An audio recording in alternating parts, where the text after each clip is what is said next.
told him that because we love you watching very video. well. So I think I have a feeling his response seemed he's positive and interested. So that'll hopefully happen. That'll be neat. He'll probably look for a few episodes first to see whether or not he needs to prepare. That's my guess. Like this one. He does. Snake was right, or so they tell me. No, I think still is right. They, Snake. Okay, now that I got that out. What's up? We are midnight ranting, actually, on Islam versus atheism. Which is best for humanity? I hope you are doing well. And what are your... Sorry about getting your legs taken away, man. That's right. Okay, can I ask a serious question for Snake before we continue? This is a legitimately serious question. I'm not trolling or anything, and I'm only asking it because of the style of the avatar that I'm seeing right now. What are your preferred pronouns? Does whatever you think applies. I have none. Okay. So you're all right if I just continue to use he, him? Yes. Okay, then I will. Okay, thank you. Yes. It's just an avatar. Yeah, I genuinely I didn't know, so I figured I'd ask just to be on the safe side. Better to be safe and ask than to not. I prefer Your Majesty, but I'll let it slide this time. Jordan Peterson will not approve of that. Tough for him. Well. My name's Jordan Peterson. I'm a fucking dumbass. I actually, I kind of like Jordan Peterson. I think his biblical takes are much better than the literalists. But that's another topic. Completely. Anyway. A future podcast. Yes. I'm in for it. I've got some things about Peterson I don't like, but we'll talk later. I go 50-50. I hear his name and I just immediately laugh. It has that effect on some of us. Is it the same kind of laugh when you hear about Deepak Chopra? Or a different? Yeah, no, I do. There's just names I hear, and it's just like, oh, shit. That John Maddox type of laugh. Benedict. Benny Hinn, the faith healer. Little PP. But he's been MIA, by the way, lately. Anyway, he did a couple streams, but he's been not as active as he used to be. Islam versus atheism. Which is better for humanity? Snake was right. What are your thoughts about the debate, the topic, or anything that we've been talking about tonight?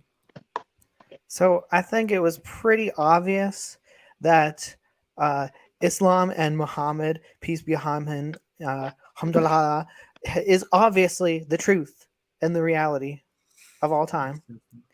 On opposite day, of course. I thought Nadir was, dishonest as usual. And there's a whole word for that, taqiyya, which is basically you get to lie for Muhammad in order to defend Islam. Is that like how the hijackers were able to blend in and they were able to do things that normal Muslims don't? Is that similar concept? Yeah, I'm sure that falls into it. It's like hiding, like shielding yourself, hiding the true religion to blend in, kind of. To not appear radical, yeah. Yeah. A suicide bomb would definitely make you blend in with a lot of people. Yeah. And so Nadir kept talking about examples where Muhammad was forgiving and stuff. And I've actually read the Quran, and I have an ex-Muslim friend who escaped Iraq, and she helps me translate so I know the English copy is accurate. But so I actually read the Quran because Muslims would always pull out this stuff all the context, this is only battles, this is, Muhammad actually didn't do this stuff. But he kept giving examples where Muhammad would like give forgiveness. But it's like saying, oh well, a Ted Bundy didn't kill every Everybody person he he came met, across, but he killed some people. So Muhammad definitely was not like that every time. He did not give forgiveness every time. And Nadir kept saying, I noticed he kept saying Muhammad never killed them himself, which is code for he just had his executioners do it for him. I noticed that too, but I didn't get a chance to address it. Yeah, because that did seem odd to me. I thought I was tempted to say something, but then the topic, there was so much we were covering. I didn't want to be objecting to every single thing and seem pedantic. Morality, I got guys. Not to invoke Godwin's law, but the guy Austrian with the mustache funneled his killing out to other people. Yeah, I don't think Hitler killed any of his victims personally either. Doesn't mean he's not responsible. Yeah. Or at least he didn't kill the vast majority of them directly. Yeah. And like similarly, the Quran said, well, kill them if they attack you. And then Nadir says, oh, that's the justification. That's the only time you can kill them. No, because the Quran also says kill them if they're infidels. Like they're not mutually exclusive. And there's lots of killing we can do. Yeah. So little time. Yeah. What did you think of his points about 491, the checkpoint part for 489 that he kept talking about? Was that when he was said? Here, what does it so actually say? 489 was the part about killing those who don't immigrate into the way of Allah, and then he went to 490 and 491. 491, I pointed out there were those three annoyances, as I called them, and that they don't justify killing. Yeah. No. Yeah, that was my next point was actually going to be. I think you were right, Randolph, to point out. It's basically a surrender or die situation. Like the Muslims. That's a good summary. Yeah, that's the wording I needed. The Muslims get to invade people, and they won't kill you if you surrender, but if you defend yourself, then you get killed, basically. Like a double standard. Yeah, like if you fight back at all, if you're in any sort of like war, it doesn't matter like who started it, you know. And the Muslims started invasions all the time, and basically, if you fought them, that was a death sentence. If you surrendered, then they wouldn't kill you. And I asked him, like one of the last super chats was, what are dhimmis? And I'm pretty sure he was lying at that point because he said, I think they're just people living under the Islamic Empire. And he knows very well, or he should know, that a dhimmi is actually a second-class citizen who is, they're called the people of the book, who are followers of the Bible or the Torah, Jews and Christians who aren't Muslims. So they're close enough. Tax.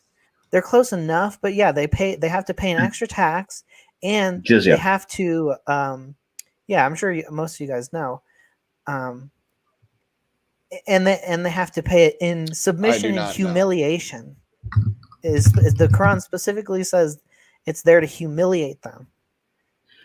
And it's a person living in a region overrun by Muslim conquest. Yeah. Yeah, it's somewhere that's been conquered.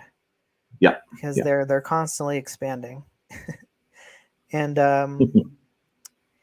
yeah, I mean, every time you would bring up like the death penalty for apostasy, he'd equivocate that with like evangelicals who just don't want Islam in the country, as if that's the same as the death penalty. I mean, I wouldn't really put it past evangelicals to use the death penalty, but I don't think the percentages are nearly the same. I've met evangelicals face to face who have these kinds of attitudes. They exist. Yeah.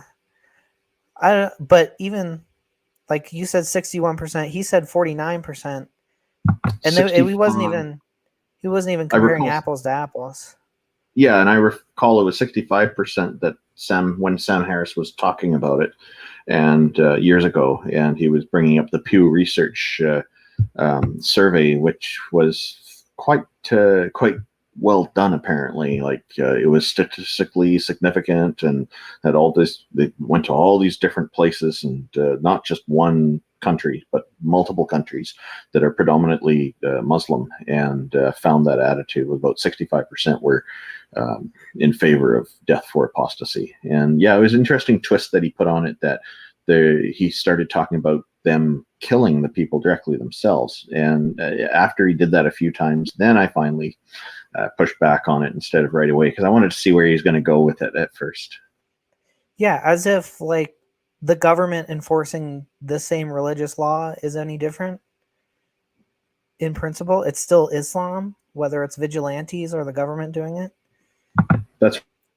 Yes, he was very much against Batman in this debate. I don't know why, but everything else. The government has to do it. Yeah. Yes. And the excuse for all the commands for violence is like that it refers to specific battles at specific times and people who broke treaties, but that's not. The Quran actually says it's for everyone, kill everyone except those who you've made a treaty with. So it's not, they're not targeting people who've broken treaties. They're targeting everyone who does not currently have a standing treaty. So that's another good point. Yeah. Just all wordplay. And the tu quoque fallacies was just off the charts. What's your favorite example of that one? Hindus do it the most, so therefore honor killings, or what was it, apostasy killings, death for apostasy, problem for Islam, because other religions do it. But it's like, that's why we're atheists, because all of them do it.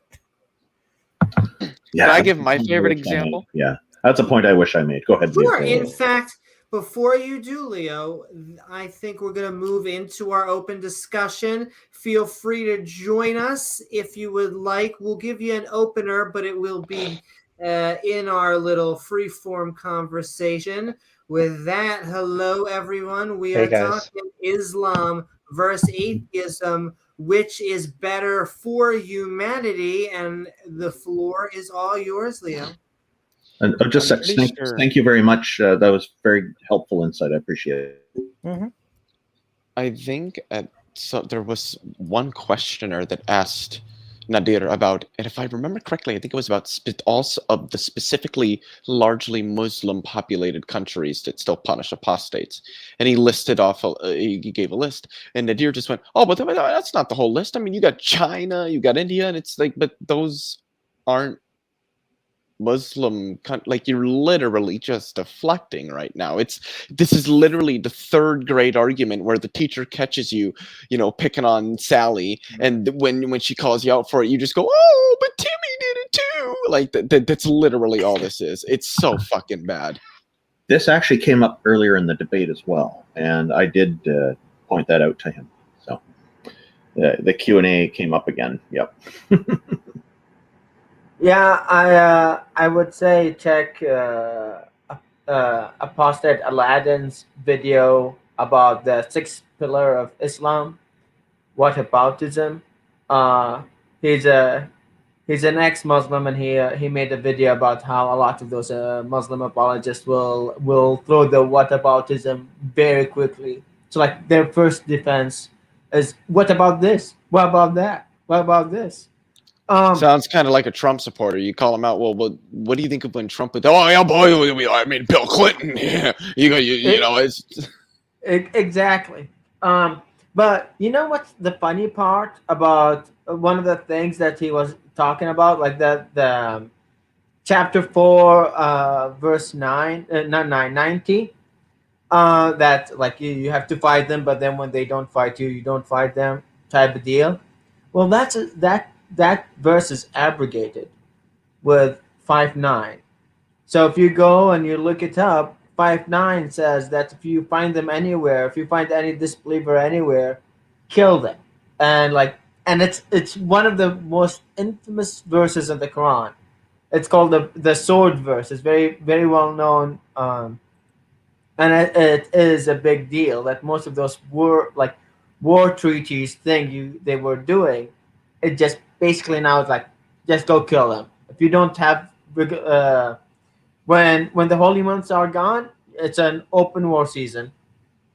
Yeah, that's the one that says everyone except those you have treaties with, and not in the holy mosque and not on holy days. But other than that, so that it says the treaty people. So now even the treaty people are not free. They have to submit to Islam. Because the more recent the verse, the more true it is. They're all true, but the more recent, the more true. It's a license to kill. It is a license to kill. It's one of those things that because in early Islam there was a debate when they collected the Quran, if they should keep the abrogated verses in the Quran or should they throw them out because they're not useful anymore and they will just make more confusion. So the guy who collected it said that he's not gonna throw them out because the Prophet said that they shouldn't be thrown. The Prophet didn't say throw them or keep them. He didn't talk about them because guess what? Most of the time the Prophet just forgot about them. So when they wrote it down, they just collected it down and kept it there. So when you read the Quran with no understanding that there is abrogation in the book, there's like 100 and some abrogation. There's a lot of it, and most of it to deal with how to behave with other non-believers.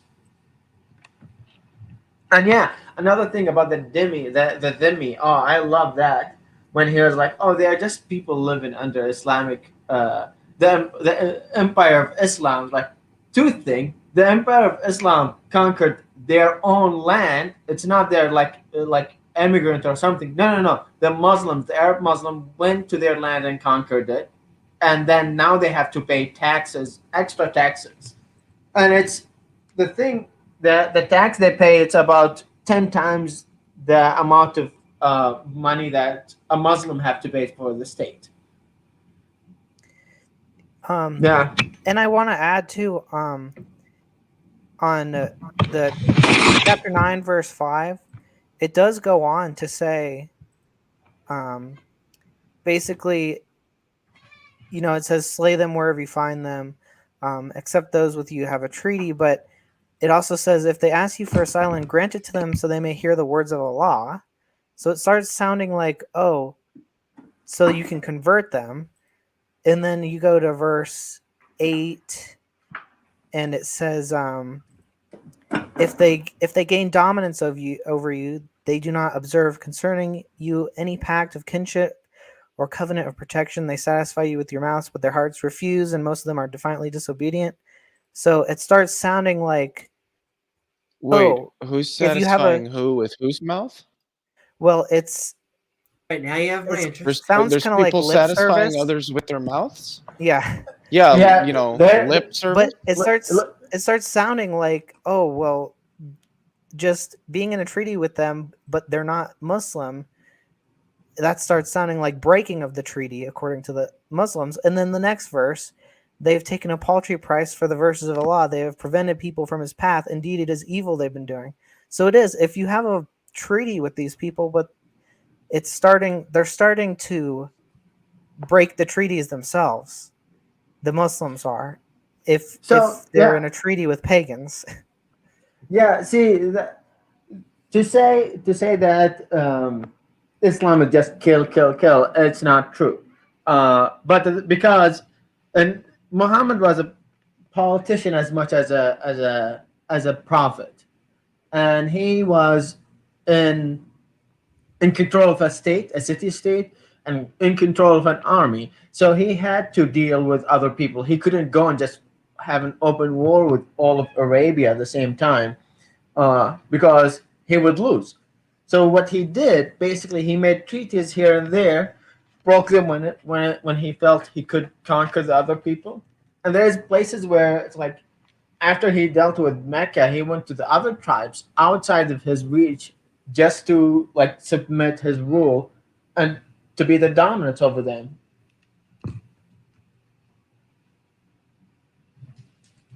Yeah. And so the next verse says, Mhm. "We disavow those polytheists with whom you have a treaty."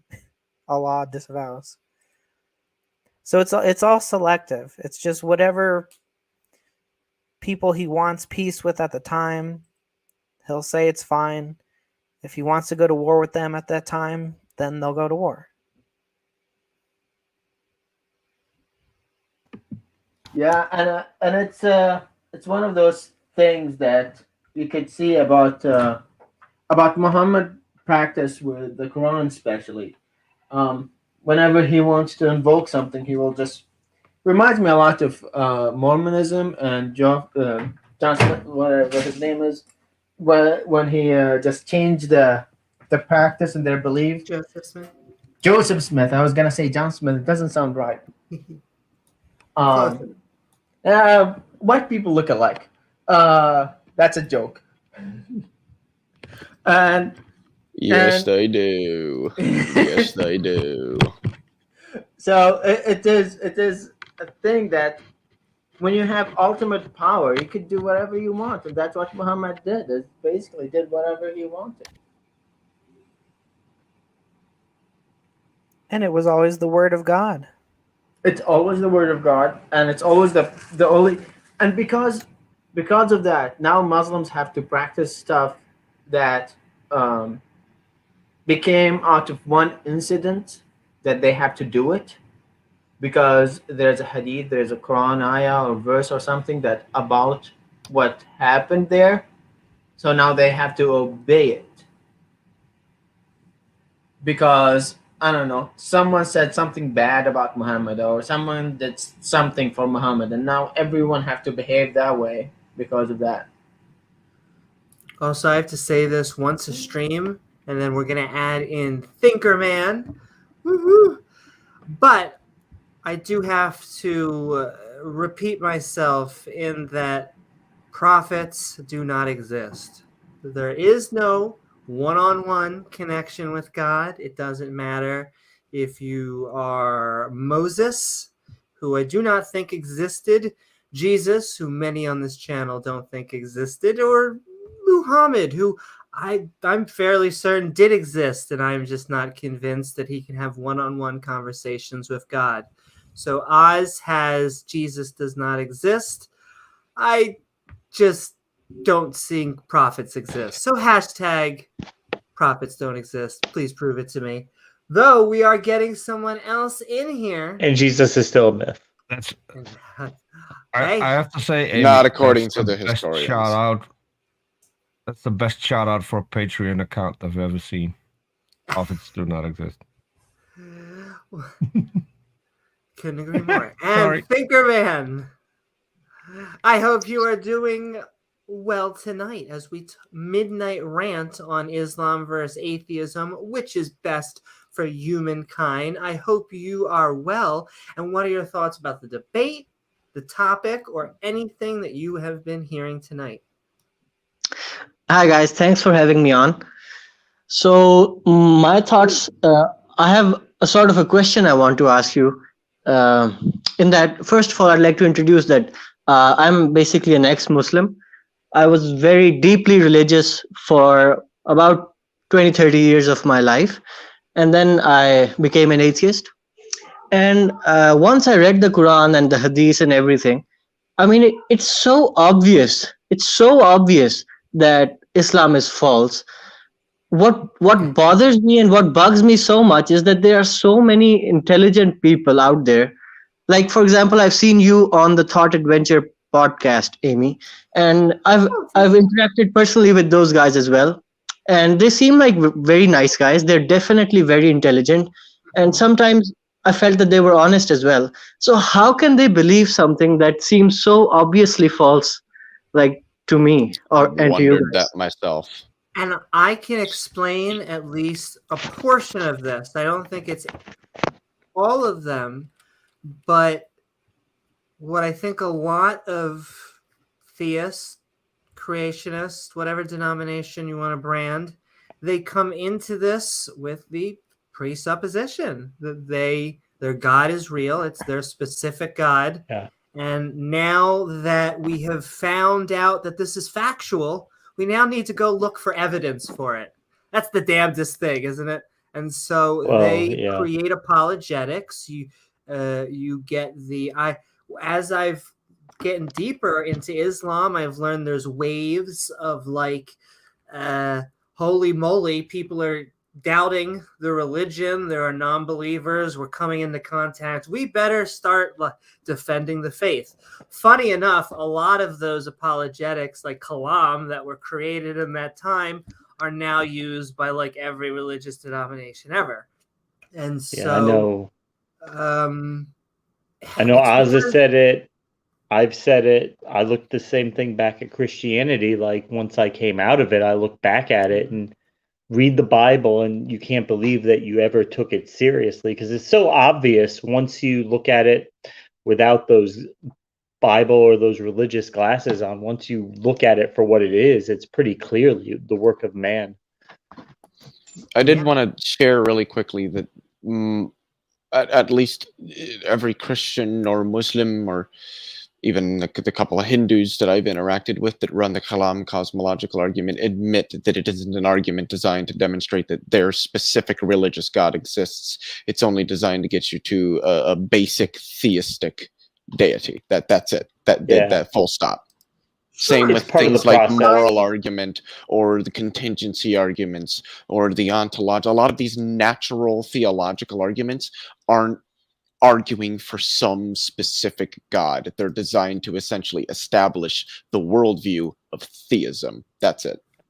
Once you accept that there is a God, they can shoehorn their God into that. Yeah, go ahead. Yeah, I would say it's like a 3-step program. You know, we gotta first get you to question everything that you believe. Then we need to sell you on the fact that there is a God. All right, now the fact that there is a God, have you heard about my religious denomination? And so, those arguments, in fact, I find, ironically enough, all of that kind of stuff, they hang a lot in Catholic circles, in Islamic circles that I find on the interwebs. And my God can beat your God up. I have a question for you, Thinkerman, because a lot of us are ex of whatever religious denomination we are. Is there something specific? I think you talked about a little bit when you first got in, but was there something specific that you were like, oh man, I don't think I can believe this anymore? Yeah, so when I said that I was deeply religious, I hadn't actually read the whole of the Quran at that time, but because my parents and everybody taught me, I just assumed it to be true, and I was like very, very practicing. And so when I was 26 years old, that's the first time I decided that now it's high time that I finally read it like cover to cover. And just every other page, it just seemed so absurd. It was the first time I read it, and it just seemed so absurd that I just couldn't believe anymore. It jumps out at you on every page, the absurdities of it. Yeah, and if I were to mention just a few things, I think one of them would be like the verses of convenience. It was like so many times special exemptions were made for Muhammad. Like everybody else can marry 4 wives, but Muhammad can marry as many as he wants. And everybody has to share his time equally with his wives, but Muhammad can spend his time with whichever women he wants. And he can basically break his promises as well. There's a verse in the Quran which allows Muhammad to break his promise, which he made to one of his wives. So the death penalty for ex-Muslims like me. So, I can't reveal my identity because I'm afraid somebody might jump up and kill me. Is it? And I am, first of all, so sorry that has to be. I completely understand why you do that. Nonetheless, that is the reason why I think we do That's why we're channels here. like I know exactly, and just a lot of the other non-believers out there. So just sending you love for that fact alone, because there Yeah, are thanks so much. just the fact that it should be an intellectual battle. It shouldn't be about, we should be able to break bread with anyone. And it breaks my heart nonetheless, if wishes were fishes. I understand the reality that, holy moly, I've seen some people, I'm trying to think of specific, I watch fantastic ex-Muslim channels that a lot of them have to conceal their identity. And it really shouldn't be that way. It should be an intellectual battle. And I'm Should sorry, be you were able to about be to say honest. something, Thinkerman. Exactly. Yeah. Do you know that in Pakistan, just like a few weeks ago, there was a Sri Lankan man, and he basically tore up a poster in which it had some verses of the Quran, and like a mob of hundreds of people gathered around. They beat him to death, and then they burned his body out in public.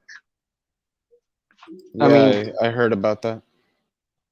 Holy moly. And you see, that is, once again, the twisted thing about religion. Here's people, groups And of people I who have to say, walk by, who are selling you bread on one day, who are waving to you as you are riding your bike the other day, and then because of this superstitious belief system, like they all are, you get murders. You get murders in lots of countries where atheists cannot even exist in a lot of Muslim countries. And that's the act of a institution or ideology that kind of knows that it's fragile if it can't take criticism. Sure. And I think, unfortunately, going back to kind of your original question, Thinkerman, I think a lot of people believe because everyone around them believes too, and you know, it either to kind of not stand out or because they're actually going to be threatened and persecuted if they stand out. And I think, you know, people's critical faculties can shut down if everyone around them normalizes a belief, or you get this effect where a lot of people doubt, but they're afraid to say it in public. And a lot of people think, well, I mean, everybody else believes it, so I have these doubts, but it doesn't seem to be that other people have doubts, so maybe the problem is with me. yeah. And what about converts then? Like I used to watch the what's it called, the empathetic atheist show, and then he turned Muslim, which got me really interested because I'm an ex-Muslim. I wonder what's his psychology.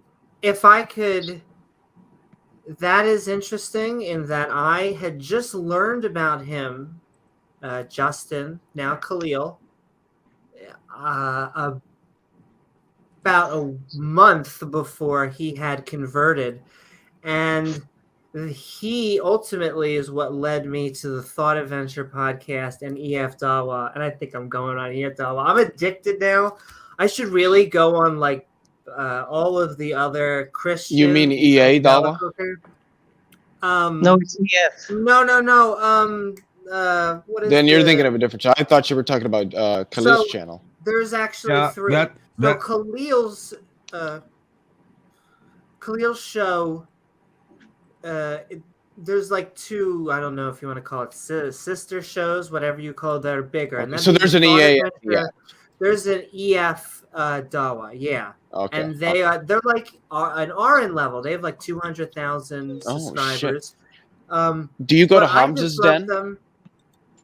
That sounds so familiar. I think he's one of the people on the panel on EF Dawa. But And it's funny, they've all been nice to me and sweet to me every time that I've gone on there. And it's because I just disagree so much with deism and a mind at all. And that is generally what those channels is. They're not even really talking about the Quran. They sometimes talk about the Quran.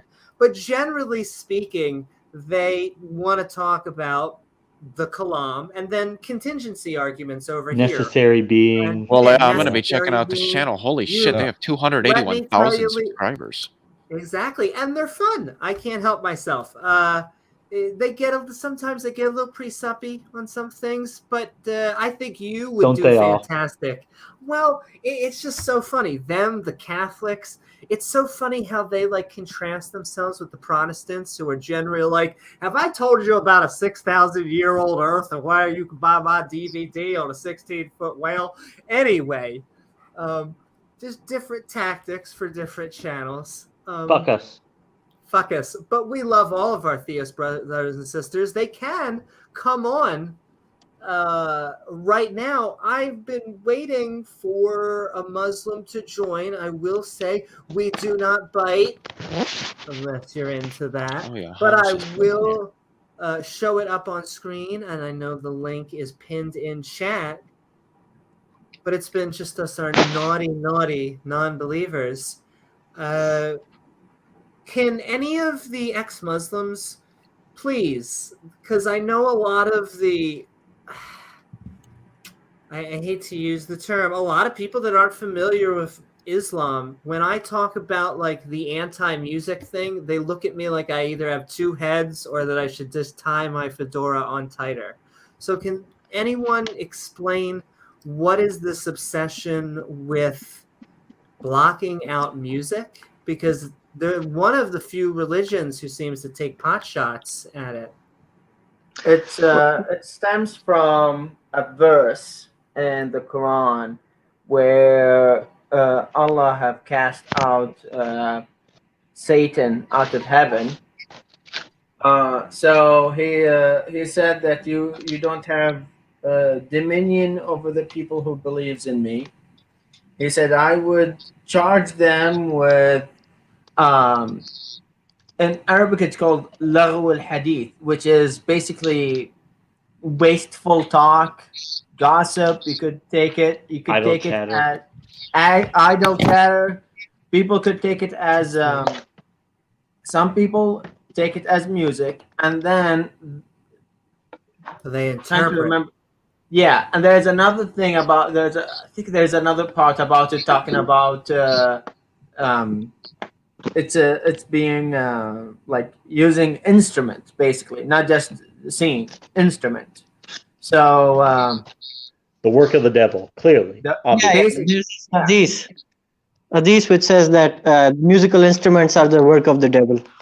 Obviously, of course. Even though that there's other hadith where Muhammad had basically people come and party at his house, and there were people partying at the mosque for that, like the Eid and stuff like this. So it's a very, very interesting look at it. Very fundamentalist Islamists will use it to have no music at all, and those are mainly the ones that you actually see active in online. Moderate Muslims, they don't care. We're the loudest. Yes. So moderate Muslims don't care that there is a very big musical industry in all the Muslim countries, because music is one of the essence of humanity. It's one of the things that we have since Stone Age. The funny thing about that is that I come from a Muslim country, right? So like 90-95% of the people I know are Muslims, and I can assure you that most Muslims, they've never read the Quran, and they don't care for it either. I mean, but if you offend Muhammad, if you do something blasphemous, if you say that you don't believe, they'll fuck you up. But if you ask them what's written in the Quran, they don't even know. They've never read the Quran. That's why most people don't take it seriously. It's the ones that actually read it and become fundamental are the ones that give up music. Most Muslims don't. Yeah. Well, I mean, there are Muslims in Saudi Arabia, I assume Bangladesh and Iran that drink alcohol and listen to music. And I always say it's going to end up being the PS7 verse the Quran or insert your holy book. And I think we're going to win. Grindr versus the Quran. Exactly. Oh, well, there goes every priest and pastor. But when you put up, it can't stand the test of time. It's no offense to the religion other than it's a time frame, a bubble. This is what people believed, just like it was all they had years ago. Exactly. Look, 2,000 years ago, or 3,000 to 3,500 years ago, the Jews were doing oral scripture, and then, oh my lordy, we decided to write things down. And then as soon as we decided to write things down, I know. Thanks, Newman. Thank your ancestors. I very much, it's bittersweet. I very much like matzah. Everything else, though. What are we talking? I was gonna say that's one thing I would say it's the fault of the Jews. Islam, Christianity, and Judaism, it is the fault of the Jews. Can I tell you the worst part about it? Is that most of the Jews, if you go up to them and you're like, Mubarak, I hate to tell you this, but I no longer believe in God. They'll be like, God? We're Jews who believes in God. And you're like, yeah. Excuse me, but you took me to the synagogue and the prayers and the challah with the thing. And they're like, yeah, but it was pretty. It's and tradition, Mom and Dad culture. do it, and now you did it.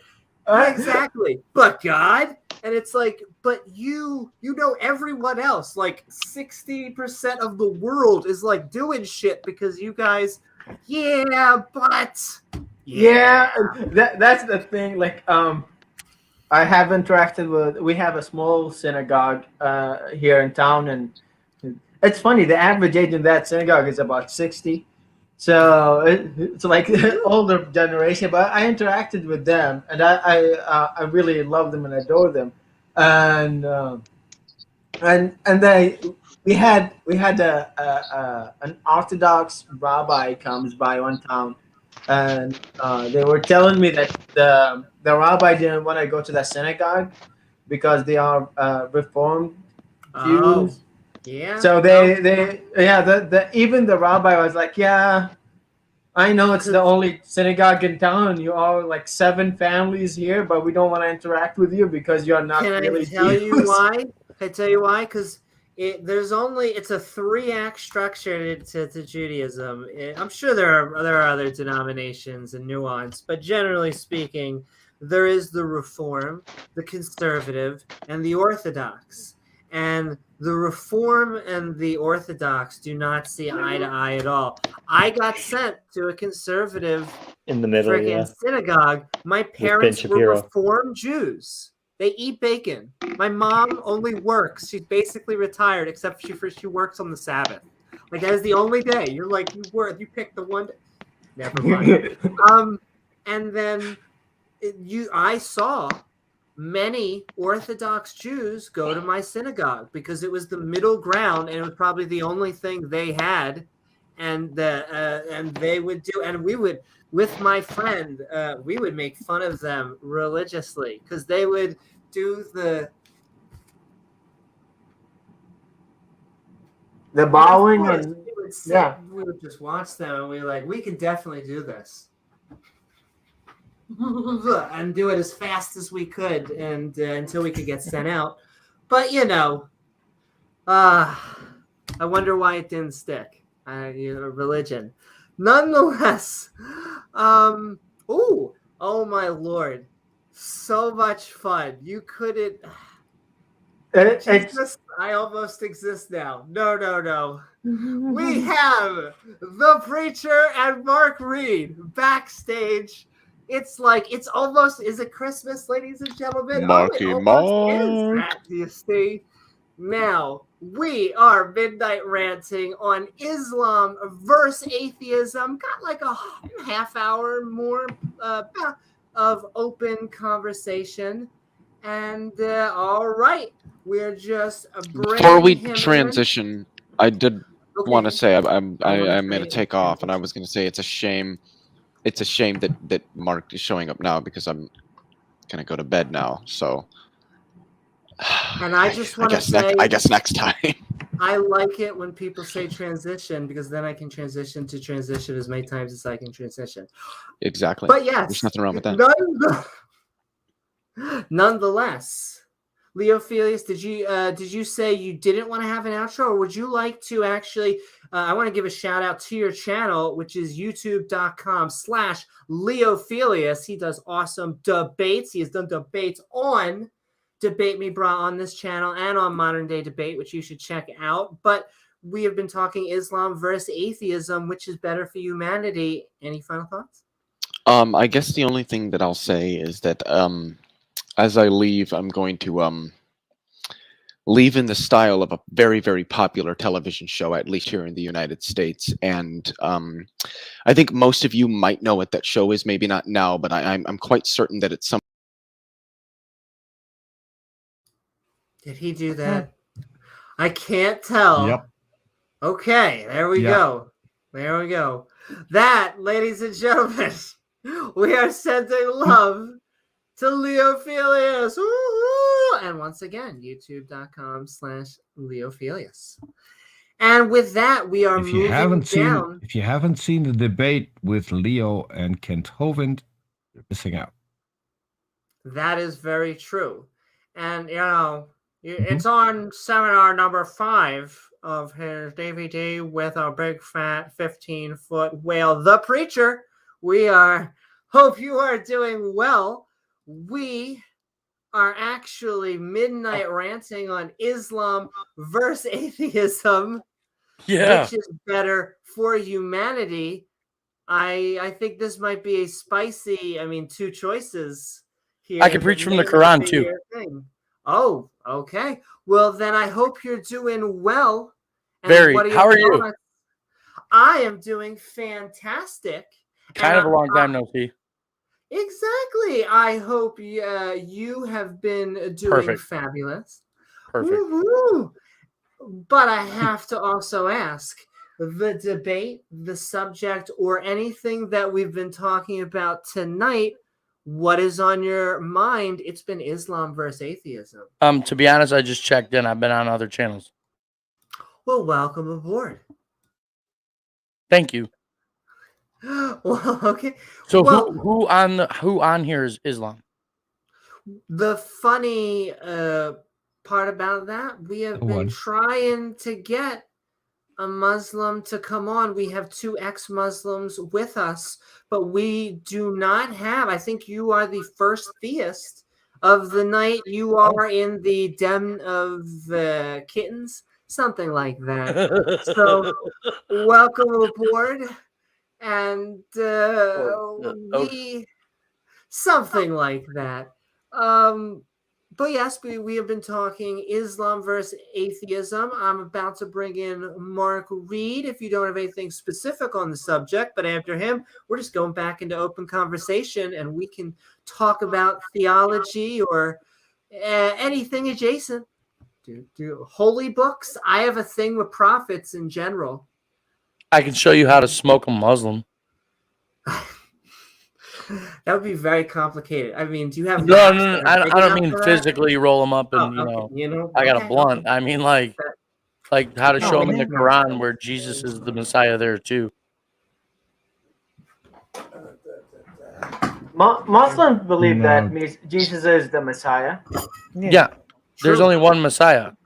Yeah, and it's Jesus. Right. Now, did you know that the Muslims also believe that the gospel was given by God? Yeah. Yeah. So have you ever read the gospel? Yeah. You have? Yeah. Which one? Which one? Do you mean the Bible we have now, the 4 Gospels? The New Testament, the gospel. Yes. You have read it? Mm-hmm. Do you believe in Jesus? No. Why? Because he is not the Son of God. But he is. It even says so in the Quran. No, it doesn't say so in the Quran. It does. It calls him the word of truth. The word of truth is not the Son of It God. doesn't. Right, but it says he died say and then that he in the got up Quran. from the dead. No. No, it Yeah, says it does. he's still alive. Miriam, No, it doesn't. chapter 19, verse 33. He didn't die. But the Quran says he did. No, it doesn't. No, it contradicts Quran says- itself. That's Quran I can says- show you. I understand what you're saying, Peter, but The Quran, it contradicts itself. the Quran says he didn't die. He's still Actually, alive. the You can Quran- go visit him. Okay, well, I can bring it up. Can I share my screen? Yeah. Absolutely. Though I will have to say, share your screen, and this is going to count as your you're opening going to be statement. out-Muslimed. And after we go through this, I'm then going to Yeah, I just want to show you one spot. Marty. Well, there's Oh, two no, you're verses. good. There's really only two verses that I got to show you in the Quran, and it proves it does contradict itself very, very much so. So if you share my screen, Yeah. I've already got it coming up. 19. We're gonna go to Miriam. Are you saying the Quran is much like the Bible, Barry? No, I'm just saying that I could go by that too, and we're good. It doesn't matter what I go by. I go Are by you everything. saying the Quran confirms Jesus as the Lord and Savior? Yeah. Oh, yeah. Absolutely. Yeah. It calls him the Messiah. You can't call somebody the Messiah and they're not the Messiah, right? That doesn't say that he's the Son of God. Yeah, Well, two okay. verses. 2 verses later, it says, Okay. "It is not for Allah to have a son." Okay. So that is Jesus, the son of Mary. What's it call him? What's that call him? It calls him the word of truth, right? Yeah. Okay. So up here in verse 33. That doesn't mean It that he's the Son of can't- God. Well, it calls him the word of truth, though. So verse 35. Yeah, it calls him the It- word it of truth. can't It lie. does not call him the so Son he of can't God. lie. So he said, "And peace is on me the day that I was born, the day that I will die, and the day that I am what? Yes. Raised alive." So now, Yeah. in Wait. the Quran, No. Go to If you verse read it, 35. it says, "The day I will die." He is still alive in Muslims' belief. Jesus well, never no, when he died. said this, he was still alive, according to Because the Quran. the Quran says that he Right. was not crucified. The Quran God actually says before this in Surah 3, it says that he never died. It said that he was just Yes. taken. But Yeah. this, out of his own mouth, Yeah. he said, "The day that I die, the day Yes, because that I am okay, raised alive." Here's the thing. No, Everyone now you're will just die. making excuses No. for the Quran contradicting I'm itself. not. I don't believe in the Quran, but I'm telling you what Muslims believe. Mubarak, Everyone will let him die. go. He's arguing that Jesus didn't resurrect. I love Okay. it. I'm arguing that he did. Everyone will. You argue That's that the he thing. In Islam, The day that I will everyone die and the day that I am raised alive. And he did after he was crucified. He raised I alive. will Go to die. verse- It says, "I will die." And Can it you said, go down to he's verse the word of- 35? Verse 35. Yeah, which one? From Dr. Mustafa Kitab or Sahih? Right there. It's not for Allah to take a son. Okay. Well, we can even look at that. That's Okay. fine. So the Quran even agrees that he was born of a virgin. No, that's fine. We can agree on that. That's fine. It does say that. That is very true. Very, Let me ask you a question. You're going to lose. Hey, so let me You're ask you a going question. to lose Bro, if you're going to argue the the Quran Quran, says he's and you born got of a Mubarak virgin. in the panel. Right. You're losing. Okay. So the Quran says he I'm was born of a giving you a heads virgin. up. Yes. Right. The Quran says he was born of a virgin. So, and it says that I don't even know how to even put that into words. How it says that he's not whatever. But where'd the sperm come from? Oh, Allah said that He created Jesus exactly how He created Adam. So wait, did Allah put the sperm in Mary? No. No. So where'd the sperm come from? Hey, He just said that. If you hadn't overtalked him, Well, you she would had have to give heard. birth. If he created Jesus, wait. If he created Jesus just like he did Adam, wait a then he minute. would have been from the mud. Yeah. Let me say. But he didn't create Jesus the same way he created Adam. He created Jesus inside of Mary. So there had to be sperm. Where'd it come from? Okay. I will explain it to you. And Just sperm listen. comes from what? A father? Listen. Let me explain shut it the to fuck you. up and let him In order answer. for her to get pregnant, it would have had to been by a man. Listen. Barry, shut up. Listen. It sounds to me like So you're there serious. is a miracle. There is a miracle of creating Adam from mud. You don't need anything to create Adam. To impregnate a woman, you have to have sperm. Listen, let me explain it to you how the Muslim will say it. Muslim will say it's a miracle. You don't need anything. Muslim will make physical. excuse. Christians will make excuse too. No, but like the Christian, you mean? Yeah, exactly. So, and I just want to ask the preacher a question. Hold on 1 second. Amy, yeah. Hold on. I want to ask the preacher a question, and then Mark is actually going to respond to the preacher, and then when he wants to do his actual intro on the Islam, he'll switch to that because I know he wants to respond. So we're just going to – that will be the transition. I have to say it as many times as I can. Nonetheless, it's the agenda. The question that I want to ask you, preacher, this I have to also say once a podcast. I come from a background where God does not have a son. Right. And so isn't that, just take yourself outside of it for a little bit, isn't that a little strange, a little odd? And then the follow-up to that is why? You come from a Jewish background, right? Yes. And so why would don't you think it's a little strange that, God would kill the firstborn of every Egyptian? Yeah, well, so I mean, which one's a greater miracle? Which one is a greater miracle? Neither of them. They're both the same. They're both miracles. To me, they're both very gruesome. Like it's a God who is out to get people. That's like I think in his glory, you kill people in his glory. And to me, if you're spreading blood on altars, you are not the hero of the story. But once again, just it doesn't, even though you kill something, like it is. Which one's the greater miracle? Either he gave life or he took it away, one or the other. Or he did both. He gave life or he took it away. Yeah. You'd say he a did both. Greater miracle. Or neither. But like, it's like, well, then how'd you get here? If the Saw villain had supernatural powers, and which thing he did that was like more gruesome. And we are talking about which thing he did more gruesome. I'm not more gruesome. No, they're both equally equal. It doesn't matter what it is.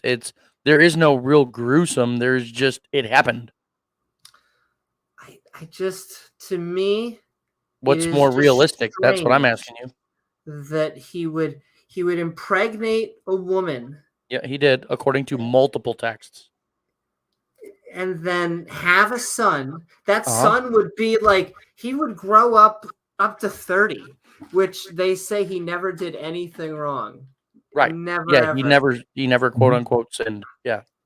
I've heard God had to create Jesus because of his own failure during the initial creation. God never failed anything. Just God did fail. No, you fail. He don't fail. If he had created Adam and Eve better, there would have not been any need. No, he created them perfect in his image, just like he did you.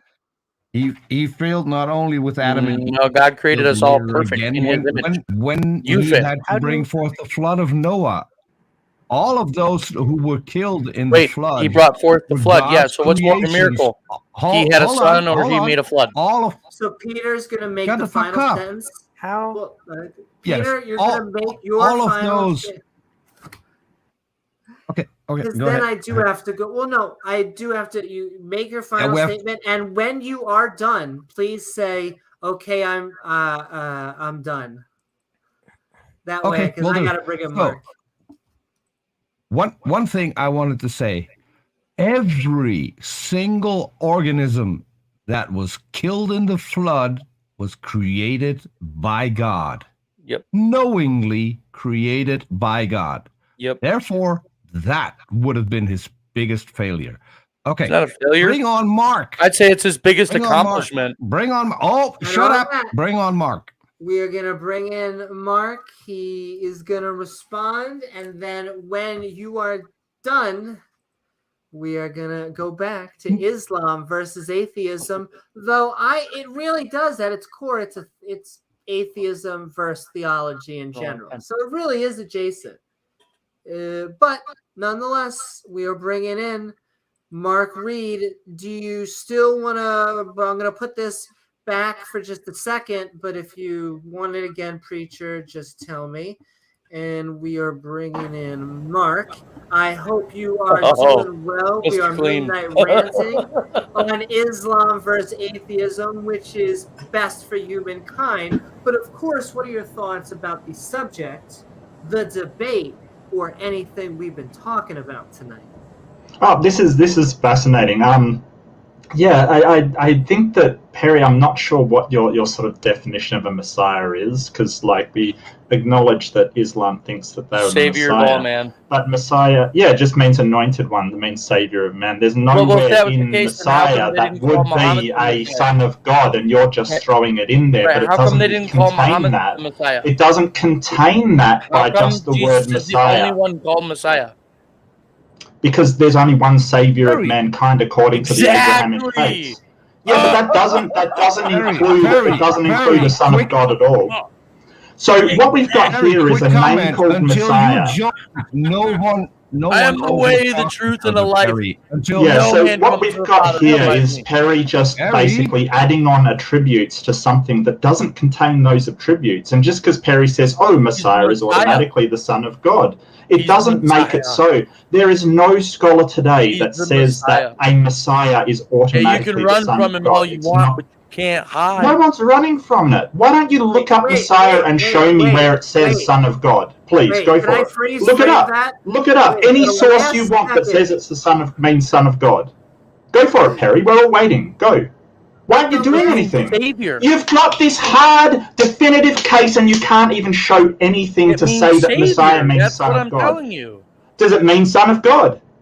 No, Son of God is... No, thank you! It does not mean Son of God. Thank you! No, you're done! You're done, Perry! You're done! It doesn't mean Son of God. So just because Islam says they're the Messiah does not acknowledge him as Son of God. You're done! Right. Yeah, they deny him too. They deny him too. Bye! Yeah, but you've been claiming all this time that they think he's the Son of God. You absolute numpty! In their book. He doesn't. Yeah, he does. He said he's going to die and then get up from his death. This guy. It doesn't say he's Son of God. They don't acknowledge him as Son of God, but they think he's Son of God. You are insane. He raised the dead. He raised the dead. Did he? Can you demonstrate that? Can you demonstrate that? Mark, yeah, it's in multiple. Mark, can you demonstrate that? Are you really surprised? That Perry is lying? I mean, he's been doing that ever since I've met him. I am confused. Who hates Jesus? What are the statements you do. I don't hate anyone who never existed, Perry. I've never even met the dude. Yeah, you hate Why don't you get him to show up and then I'll decide whether I like him or not. Exactly. Is he like you? Is he like you? Yeah, you'll see he will. Promises. Is he like you? Because if he's like you, he's probably a complete fucking exactly dick. Like me. Yeah, he's a dick. Yeah. If you sin, you're the servant of sin. Yeah, he's a dick. No, just hate us. Yeah. You either line up with I have to caution you. Yeah, I'm being a bit nasty. I apologize, Amy, because rotten heart. No, I'm usually pretty good. It's just if Jesus is a dick, you're going to arouse Amy, so don't do that. Wow. You know you're right, my heart, Peter. But yeah, Perry, your thing, it doesn't mean anything to me, mate. You're powerless here. You basically saying this stuff doesn't mean a thing to me. You didn't forget me though, obviously. Hey? You didn't forget me though, obviously. Oh, I forgot about you. Yeah, it's only till you showed up that I went, oh, this guy. This guy. Highly doubt it. This guy. No, nobody thinks of it. Mark. Nobody thinks about you, Perry. No one does. Sin. Yeah. What's sin? Can I try to get some reconciliation between you two? Because I think that Perry has that'd be nice. Yeah. So I've studied Islam quite frequently, and there is one thing that is a bit odd in Islam is that Jesus has a very special place among the prophets, which doesn't make sense because he was just another prophet. So yeah, just a prophet. Let me explain. There's nowhere mentioned him being a son of God. That's not the case anywhere. But he does have a very special place in that he was the only prophet who was born of a virgin. He's going to be come after Muhammad, and he's the Messiah. He's going to come after Muhammad, and he's going to save everybody. And he's called. Yeah, he came before, but he's going to come after again. Yeah, and he's coming again. That's the thing. That's the thing you need to point out. His status. Hang on. What is your name? I would really Muhammad. love to have a chat. Muhammad has a higher status. Muhammad has a higher status than Jesus. No, he doesn't. Not in the Quran. Yeah, no, he does. doesn't. No, he doesn't. Yes, he does. Yeah, in the Quran. No, Muhammad died and never got up. Yeah, so Muhammad had the highest place. That's what I was trying to say. That it is a bit hard that he has such a high I'll comment status. for you at the end of this. The Quran mentions Jesus 23 times. The only woman mentioned in the Quran by name is Mary. I love how the Muhammad Christian is going to tell us all about Islam. It's fantastic, isn't it? Mark, It's just Mark. Actually, one thing you have to I've read realize: Perry studied the Quran on a Christian website. That's how he knows everything. That makes sense. The Quran That makes sense. Yeah. I think I would be I've more actually been inclined reading the to Quran for listen like to years more and years and years Mubarak. and years. I'm I of the faith of think- Abraham. I'm not a Christian. You I'm not a can't even Jew. read I'm the of the faith of Bible. Abraham. I think perhaps we should get back to You the can't even read subject the of the Bible, let after alone the show. Quran. Okay. I think we should get back to the subject of the after show, which was the debate between Randolph and Nadir. Get rid of the guy that makes you look stupid. That's smart. So What do you mean, Gabriel? You're still here. What are you talking about? We love Are you our paranoid entire or- panel, in fact, atheist or theist. I have points that I Paranoid or have a lot something. of notes. So we'll just start. Projection much? With Muslims no. in the USA are What are you more talking proud to be American. And he used that as an apologetic that Islam is better for humanity. No. There's no forgiveness in Islam. Welcome to the team, Perry. There you go. The Quran You Surah agree with me on 418. something. The Quran Richard, which Surah is better, 418. atheism or Islam? Which is better for humanity? That's a good question. Neither both end in hell. But if you had a preference, like if you had to choose one, you had to choose Neither. one. Yeah, like if you had to choose one. But I don't. Do you understand what a hypothetical is? Yeah, I don't play that game. Okay. I'm about reality, dude. And reality is there's a real way out. There's no hell in Yeah. There's a real way out. Yeah, there's no hell in atheism at all. That's true. And I love how he sort of said the golden age of technology, and it's like, well, the golden age ended. That's the whole point. Like the golden age of Islam. Well, Snake was right. Made a very sharp observation on this. That these are, was it Snake? Oh, it was maybe somebody else. Somebody had pointed out these are. It was a golden. It was. I forget the other person's name. Was pointing out that these were all arguments of something in the past. Who was it? Genetic fallacy? Soldier of Science pointed that out. That was really sharp. Yeah. I hadn't noticed that during the debate. But it's your present too, though. Look around you. Well, Look around you, the the world. Look golden around you, age the of world. Islam Tell kind me of that ended all the signs in due the to Bible Islam. are going on right now. And I just want to just hold. It's right now. It's happening right now. It's fucking epic. It's great. I'm watching it and laughing. Do you think the end of the world is a great thing, Perry? Do you think that'd be really cool? Mark, just leave the subject. Let's go back and talk about the debate because. Okay, yeah. No, that's really a delve into insanity. It's not fair to say that it's something old because it's happening right now. What, the golden age of Islam technology? No, like technological Revelation. progress under. I know. It's happening right now. We're not even talking about that, Perry. We're talking about the golden age of Islam. What's wrong with you? Listen, guys, can we get back to the debate? Perry's going to make this all about him because he's really sad that he just had his birthday and no one showed up for his live stream. Wait. No fucking one came to his birthday live stream. Oh, Perry has no, so many friends. That's really mean. Come on.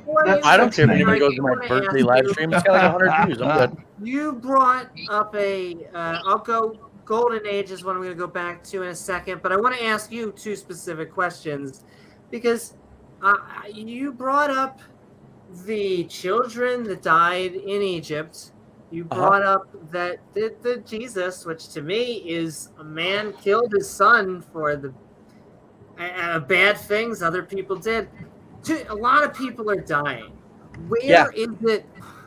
What is the good part of this guy? Because in front of me, because if you put your faith in him, Amy, if you put your faith in him, he made you perfect on that cross. No matter what you do, no matter what you've done, no matter nothing, you're perfect the way you are, dear. There is no sin. He paid for it all. So it's I love myself. pay more. on my knees. But I don't. You can try and be the best person you want, but if you fall short, you're still falling short. He made it so you don't ever have to fall short. That you were perfect the way you are. I think you have to believe that. I think you have to believe that. I think the only reason. Yeah, you have to. Yeah. And the thing is, just because you really, really, really want something to be true doesn't make it true. And you've just convinced yourself that it is true because you can't handle any alternative but it being true. Let me ask you a question, Mark. What day is it and what year? What do you mean, what day and what year? I mean, it's December, but December what? I know. What year? I know. I know this. I know. 22nd. What year? I know this. 2021. It's 2021, which is not based on the birth of Jesus, because he was born in Peter, hold on a second. Hold on. You dumbass. It's actually now Common Era CE. We don't call it AD anymore, so it's changed. Based on him. It's all on him. It's arbitrary. It doesn't mean anything. It means a lot. Because it doesn't mean anything. Is this your best argument? Is this your best argument? We named the year after a significant event that we believe happened. That's your best argument. It's hilarious. Hold on, Mark. That's hilarious. It depends. Stop listening. The year depends on which try and make it mean something. I know you all wasn't like that in the Mayan calendar. Hey, can I ask everybody here? Is Amy perfect? No. I do not believe. Wow, you're a jag-off. But I believe nobody's perfect. What are you talking about? I'm perfect. You're not perfect.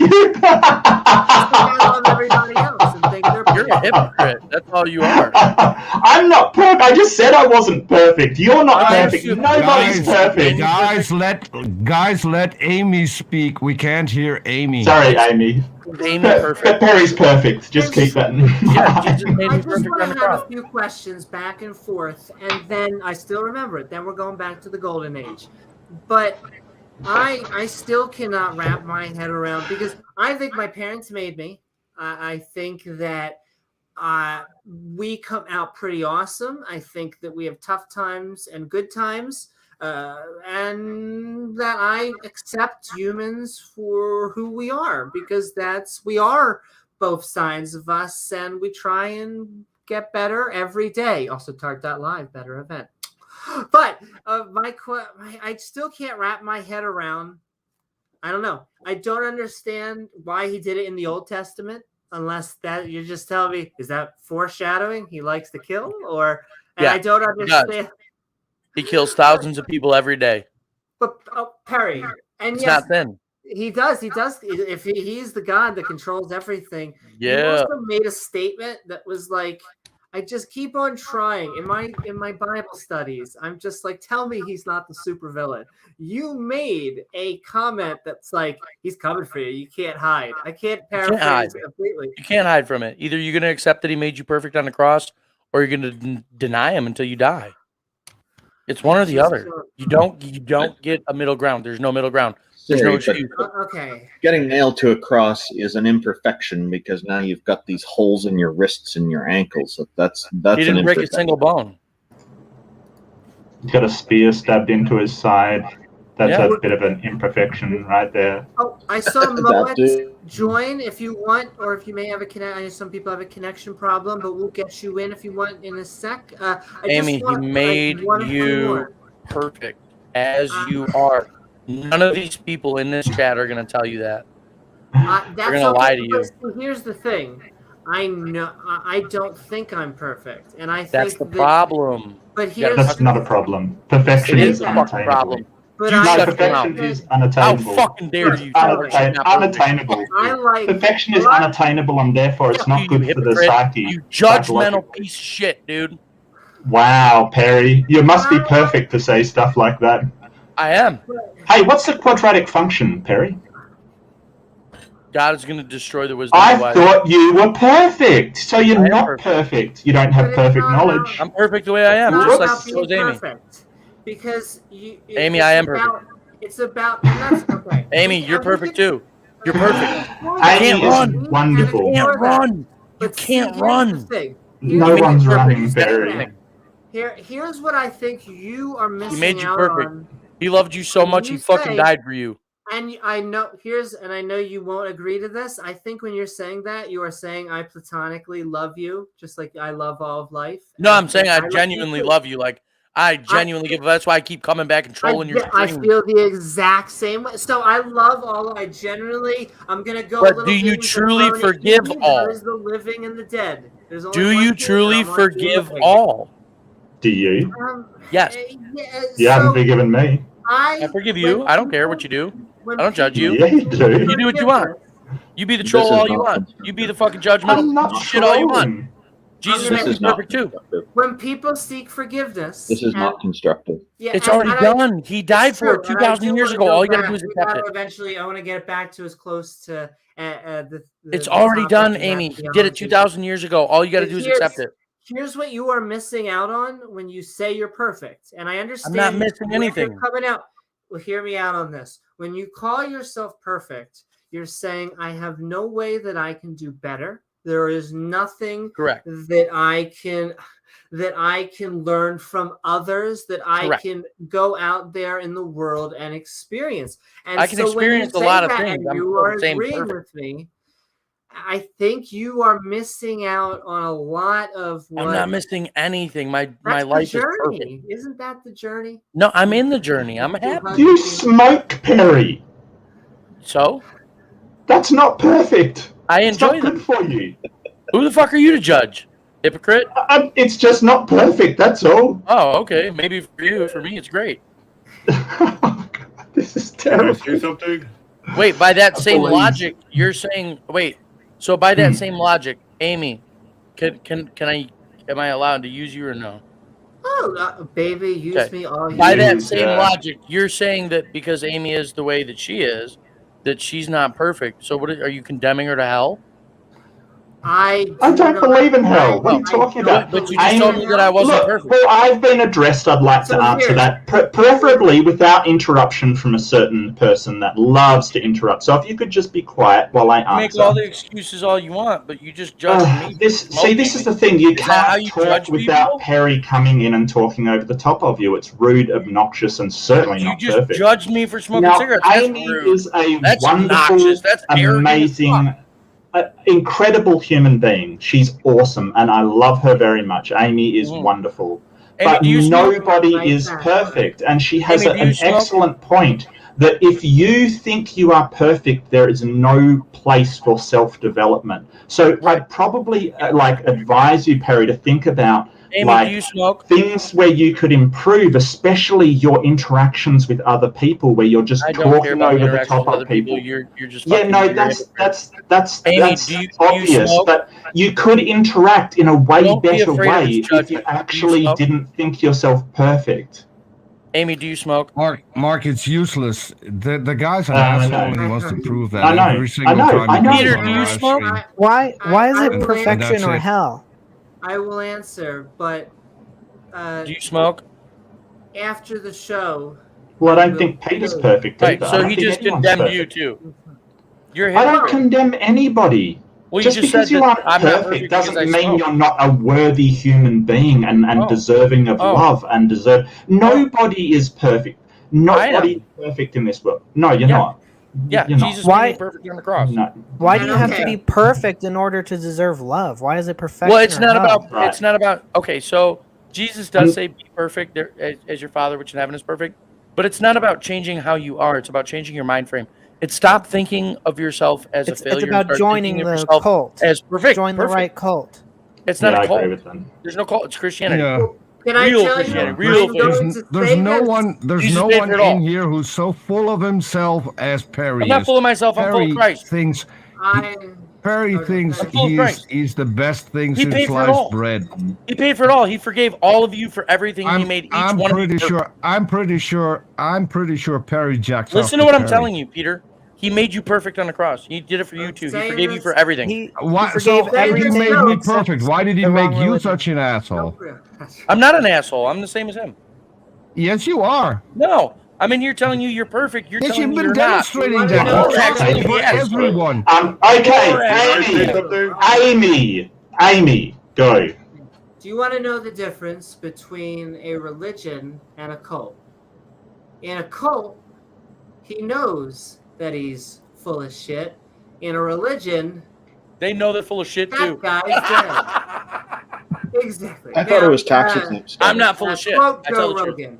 But with that, we are going to go back to the golden age. I do have more comments on that. I'm about to hand it back to Mubarak in a second. But what I did want to say is that dude Way came in with he listed 5 different subjects that Islam had created, and like chemistry. And it was like, no, I don't think. I mean, the Islamic Golden Age preserved and did add to the body of knowledge that was passed on in the scientific community, and in a lot of ways it was secular. That's another different point, but they did not create a lot of those. He kind of jumped the gun, and then you push back on him, and he went, well. Well, they did. I mean, thank you for having me on. I'm gonna go. I love you guys. Thank you. Run away. Jesus made you guys perfect. No, he made you perfect. No, he made you perfect. Okay. Stop denying it. Love you all. The golden age of Islam. Okay, now let's have a very good conversation now. So the golden age of Islam was prompted by the access of knowledge to the sciences of the civilization beforehand. So the Persian, the Roman, the Greek, all those. Plus, most of the scientists that led the golden age of Islam were actually condemned as heretics.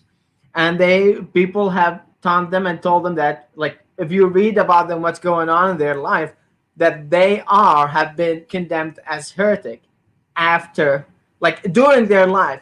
It's only until the 1800 when people started looking back and be like, oh, this guy is a good guy. He made science, so we like him. And I think, yeah. I thought that. Sorry, go ahead. The chemistry to Islam is like attributing iPhones to Christianity. It's just because that happens to be the dominant religion of a culture where a discovery happens. No one derived chemistry from the teachings of Islam, so it can't be responsible. Yeah, none of those sciences are coming from Islam. It's all from previous people who were not Muslims. And speaking of iPhones, I remember someone in the modern day debate chat pointing out that iPhones come directly from hell, apparently. Wow, that's true. Extreme. Yeah. No, that's Twitter. I thought Islam contributed significantly to the end of the Golden Age with a change into sort of a more fundamentalist, you should not question sort of Allah, and that sort of ended the Golden Age of technology. I could be wrong on that, but I believe it had a significant impact ending it as well. Yeah, the truth is that the time before the Golden Age of Islam was, again, prompted by people who were early convert to Islam. So it's Persian, mainly Persian, and some people from the Levant, like Assyrian and Egyptian, who were not fundamentalist Muslims. So by the time the 1000 AD or like the 11th century is when the Golden Age kind of declined and went down, and at that time is when you see the reason for running back to fundamentalism is the crusade happened.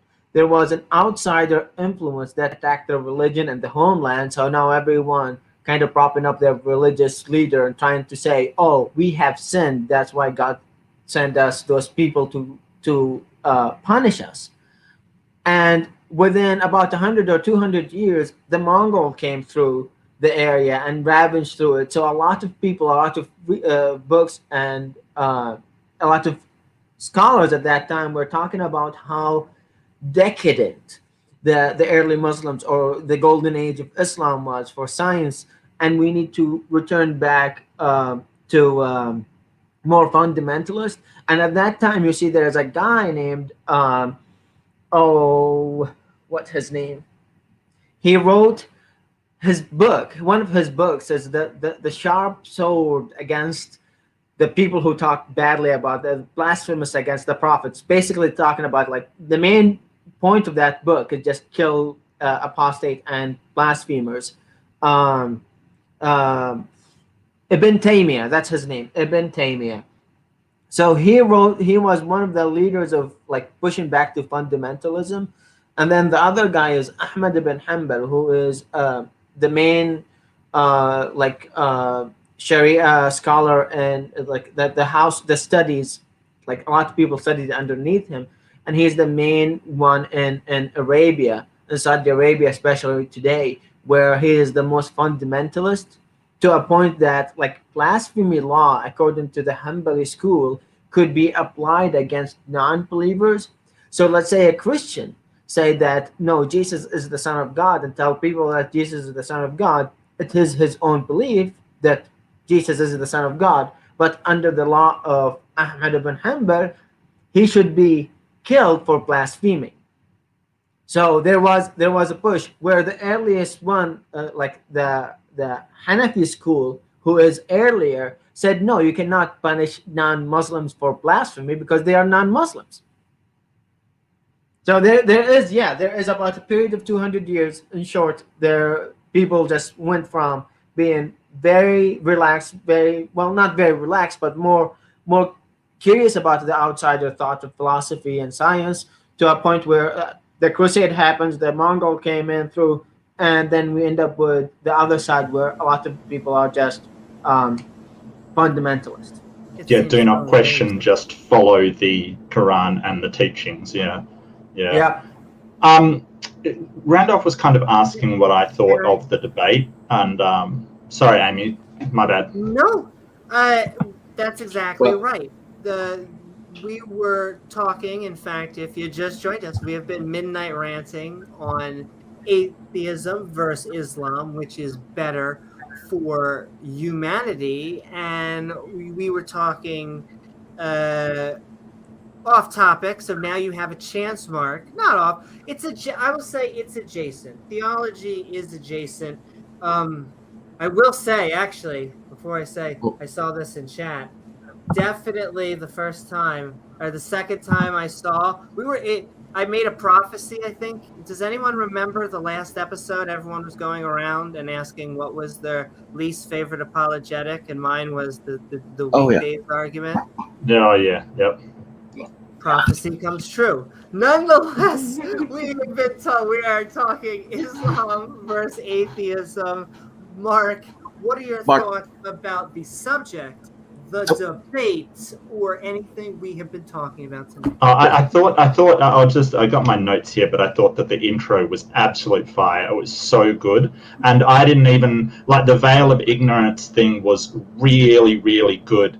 As a bit of feedback, I really would have liked to see you tie that a bit more into where Islam fails the veil of ignorance, like the sort of hierarchical nature of it, the role of women in it, because the whole idea of the veil of ignorance is that you want to design a society where you don't know where you're going to come into it, and the whole thing of women, it completely shatters the veil of ignorance, doesn't make a good society at all. But yeah, I thought you did fantastic. I absolutely loved that you didn't let him say stuff and then just keep moving onwards. You dragged it back and went, no, hang on a second, you said this, I want to talk about that. because Nadir will do that. He'll just sort of go on and on and on and on, and leave that point behind. So that was fantastic, Randolph. No, I think you did really well. I was really impressed. I like your point about the veil of ignorance and tying it into that. That is, you're Wasn't right. That Hume? I think it was Hume that came up with the. Was it Hume that did the veil of ignorance? No, that was John Rawls, a contemporary philosopher from 1971. He published a book, The Theory of Justice.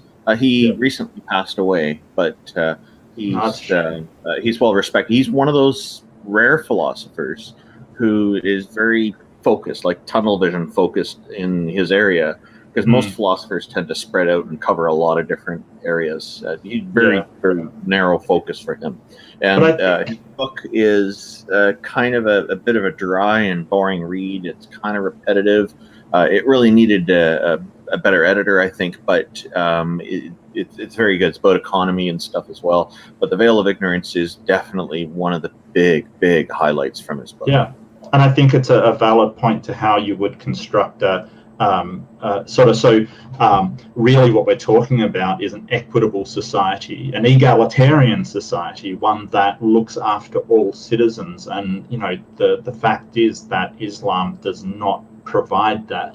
Unfortunately, it contains within it a structure that has a certain treatment of other groups like women and gay people and non-believers.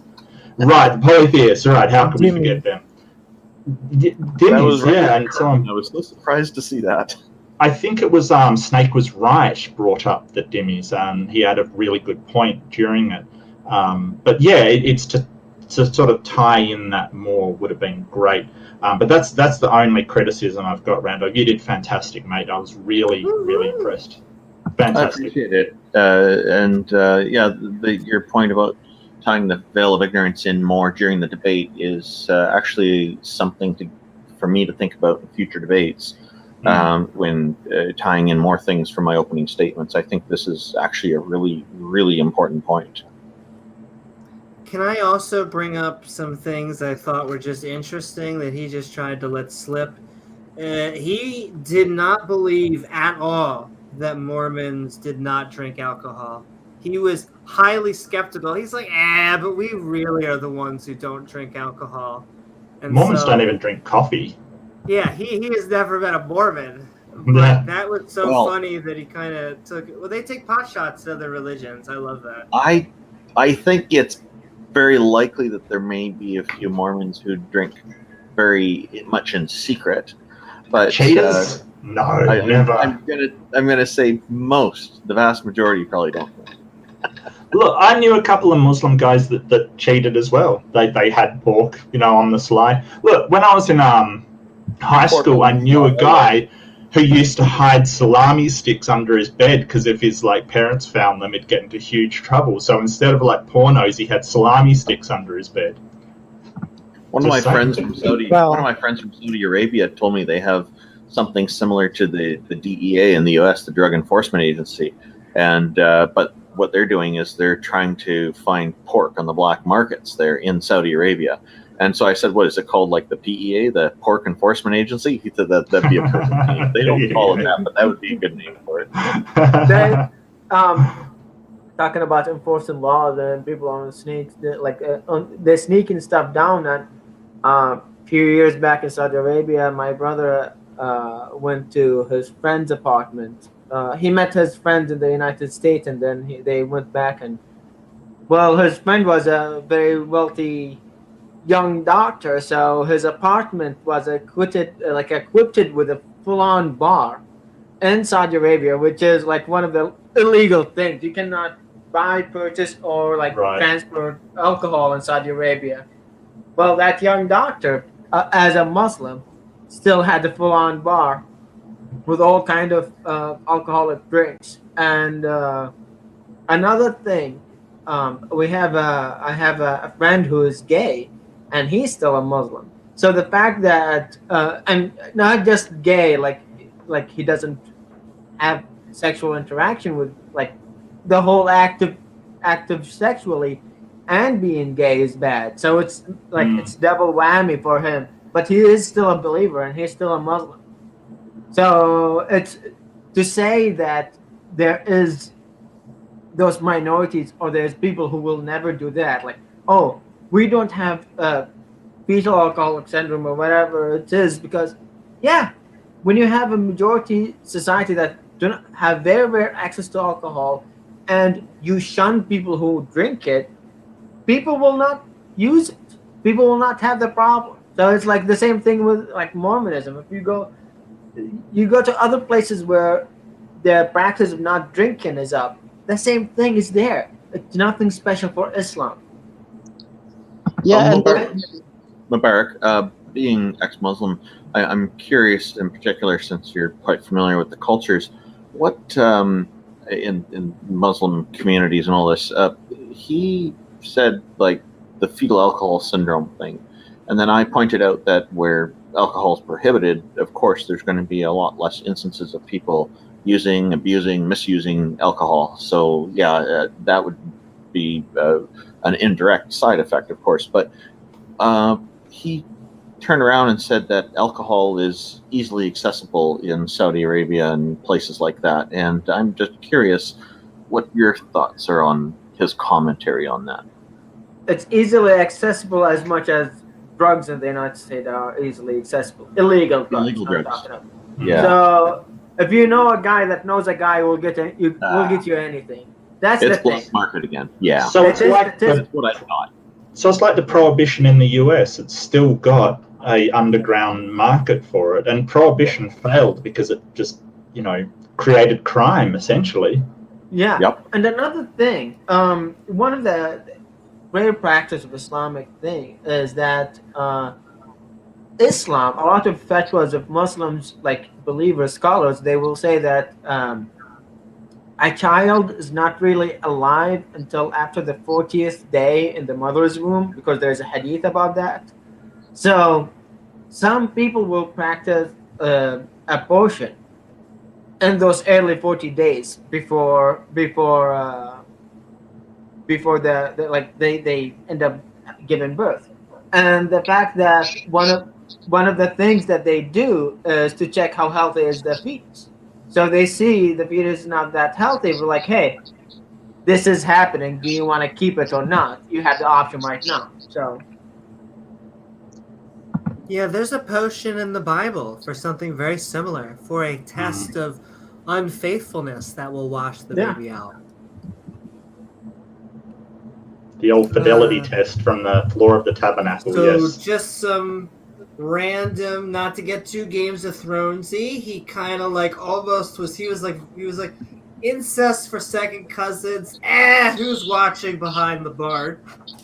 Hey, Alabama. First cousins. He was there for first cousins. Was he for first? I definitely saw second, but no, he was on board for first. He was he was all in on the first cousins. Yeah. Okay, well, I will tell you what Saudi Arabia does right now, because they had a big problem with it. So what they do before you could get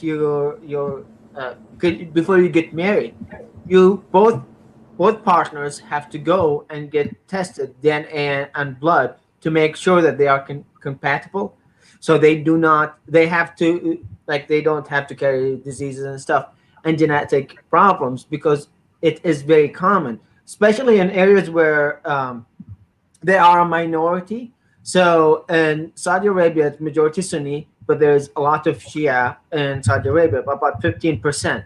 So in the minority of the Shia, they will not marry outside their community. So within that, there is a big problem with tribalism, everyone.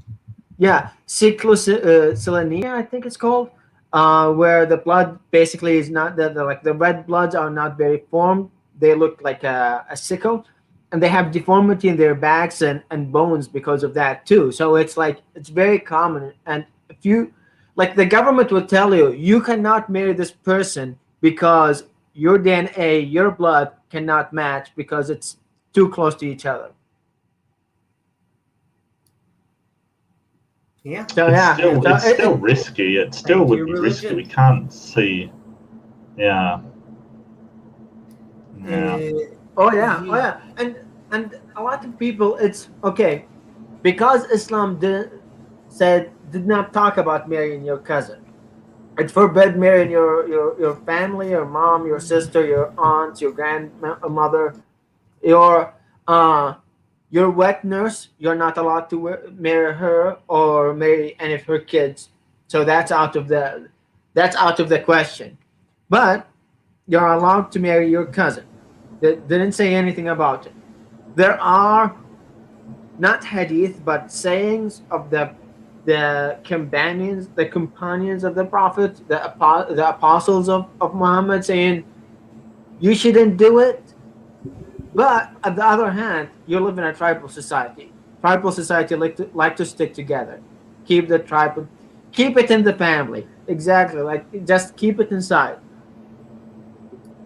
Well, thank God for Islam, or else I wouldn't know not to marry my own mother. Exactly. Oh God. You see the things you could learn from religion. The wisdom of God.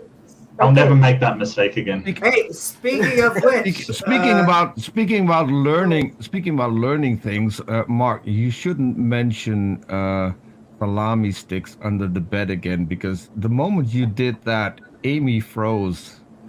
Yes, I noticed that. I thought she was just doing a human statue impersonation. I did get summoned by Satan, but it might have been because of salami sticks. Salami sticks. I will say, how is Peter getting away? I was going to say, there's other things you can do with salami sticks. Wow.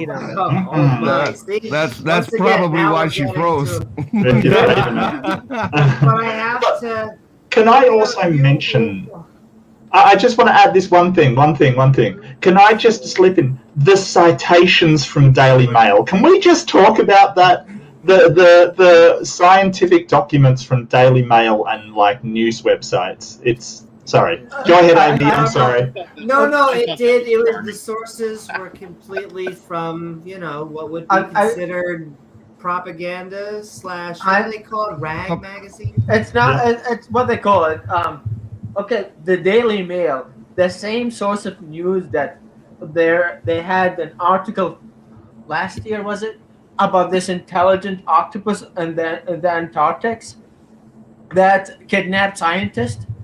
So how reputable is your source? I was going to ask, are they taking over? And then it would have been a prophecy. There we go, ladies and gentlemen. Like someone should really point Nadir to, a scientific source, InfoWars or something. That would InfoWars, scientific, yeah. Peter, you triggered before I go through, and I mean, oh my, the subjects that he tried to slip by, and there's a joke in there somewhere. But you triggered. He said, "Well, I'm not really going to talk about how Islam is true, but if I were, scientific miracles and prophetic miracles would be why." Kind of like in the Q&A, kind of just try to sneak that in. So there's your science. It's going to prove Islam's true. Yeah. One thing I did forget to tell Randolph, and that is that there's one thing that he needed to talk about, whether or not it's beneficial for humanity, and that are lamps. And there are lamps in the Quran, and he should explain about the lamps. Well, Peter, you just keep on giving me fantastic transitions. Okay. Like Nate's lamp? But this is an inside joke. If you want to know about that, go to On Ra's channel, find the last video where Nadir was on, and then just watch that. It's all about lamps and how Nadir does not want to talk about it. So speaking of lamps and not wanting to talk about them, circumcision. He did kind of bring that up while Randolph was bringing up one of the bad reasons why Islam, I forget which specific statistic, but it's a high statistic with female circumcision in some states and then male in other, especially here in the United States. And his exact response was, "No science has said it's bad." That was his apologetic. And then he moved on to another topic. I didn't quite get a chance to tell him, look, when you cut off a part of a person, I was going to use the word amputate. When you amputate a part of a person's skin that has nerves in it, of course, it's going to have a negative side effect of them having less sensitivity. Well, the usual I wanted excuse... to say, Randolph. Sorry, Snake, go ahead. The usual excuse is that the Christians in Africa do it too. So it's another tu quoque fallacy, which is kind of just demo. Two wrongs make a right. But yeah, it's just a religious problem. So it still doesn't let him off the hook. I think you would have done much better, Randolph, with secularism rather than atheism. I think that he preyed a lot on the non-position of atheism on moral and sort of other values, whereas, you're more talking about secularism. Well, it depends. It depends. So if you're going with atheism, you have it set up where you can talk only about Islam, because atheism has no effect on humanity. Yeah. See, whereas Islam does have a harmful effect on humanity. Yeah, that's true. Atheism. I'm coming from a purely neutral position with atheism, just because there isn't any kind of political inclination in it, whereas secularism definitely does have some political connotations, because you're specifically keeping religion out of government. And so he brought in secularism into this conversation. I didn't. And so that was actually a bit of a strategic advantage for me, because now he's introducing more variables that we can talk about.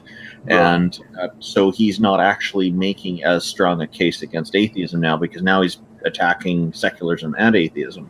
And that gives him less time to present his position and be more successful. So I think secularism also is it's trying to be, the idea is, my understanding is trying to be neutral when it comes to all religious idealism and atheism, and not take a preference on any.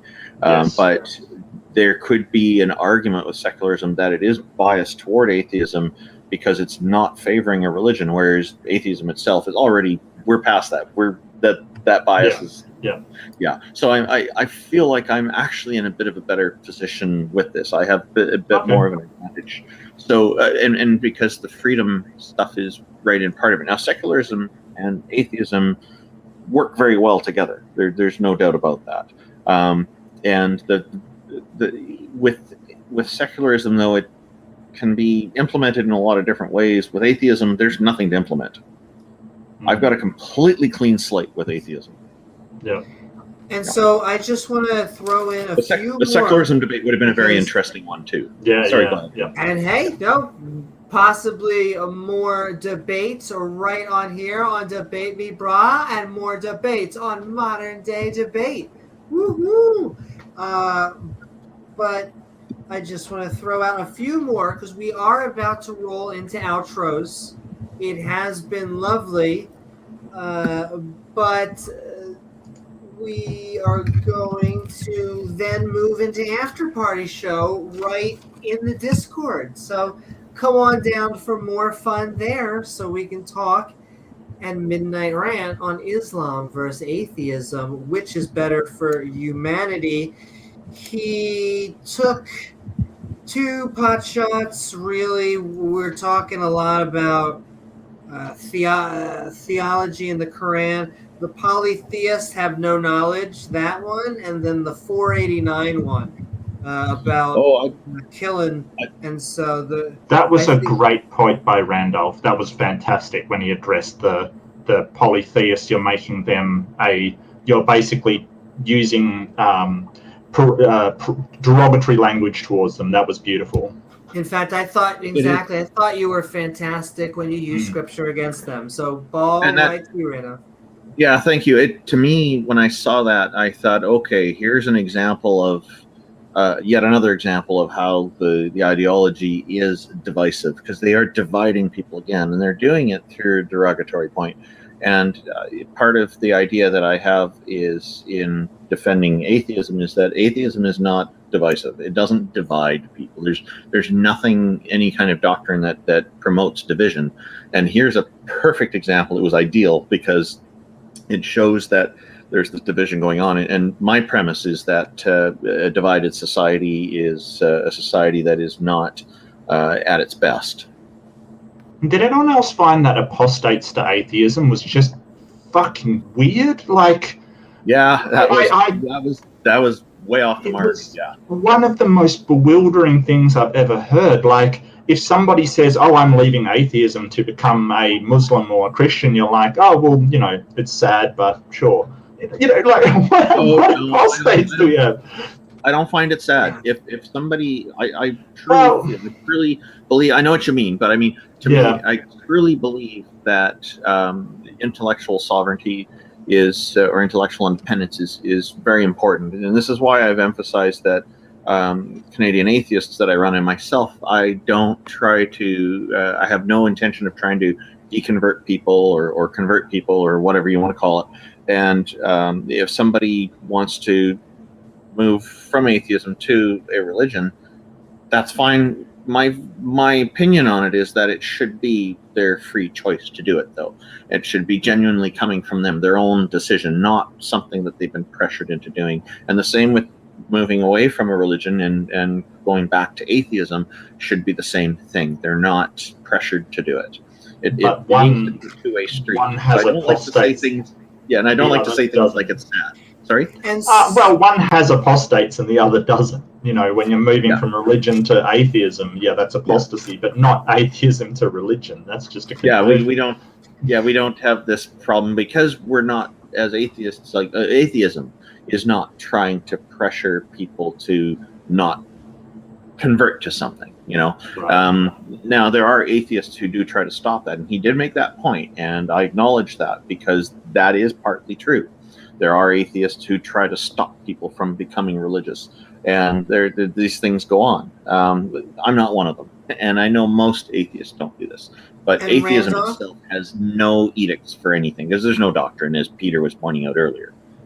So, and I agree, and was a fantastic. It's the freedom emphasis. Back, and then one more.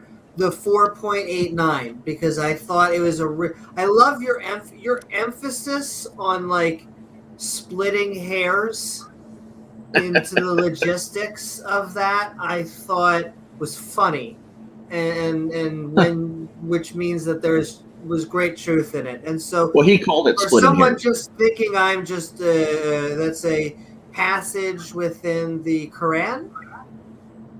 If you could just go over that. Let me pull my Norm Macdonald. Could you tell our viewers at home?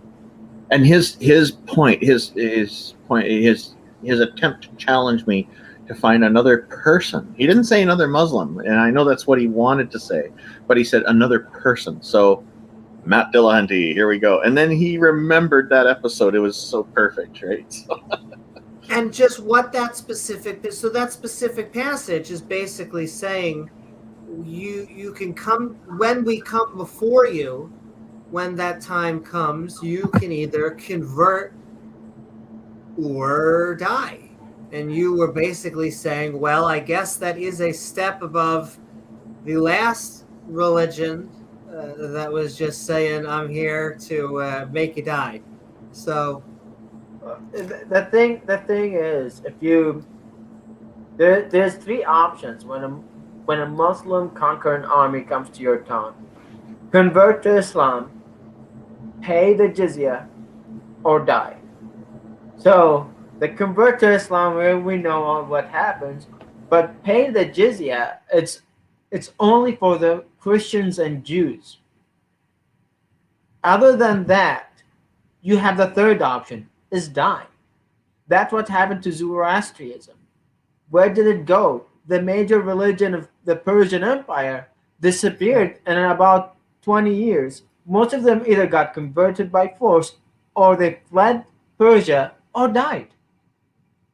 That's why you have, when you go to India, you have the Parsi population, which are the Parsi are the Persian or Farsi, moved to India, and they are Zoroastrian because Muslims were killing them in their own homeland. So yeah, the Zoantarians are who unfortunately also gave us hell. So between my ancestors and them, oh man, that baby, let me tell you, they're not good results.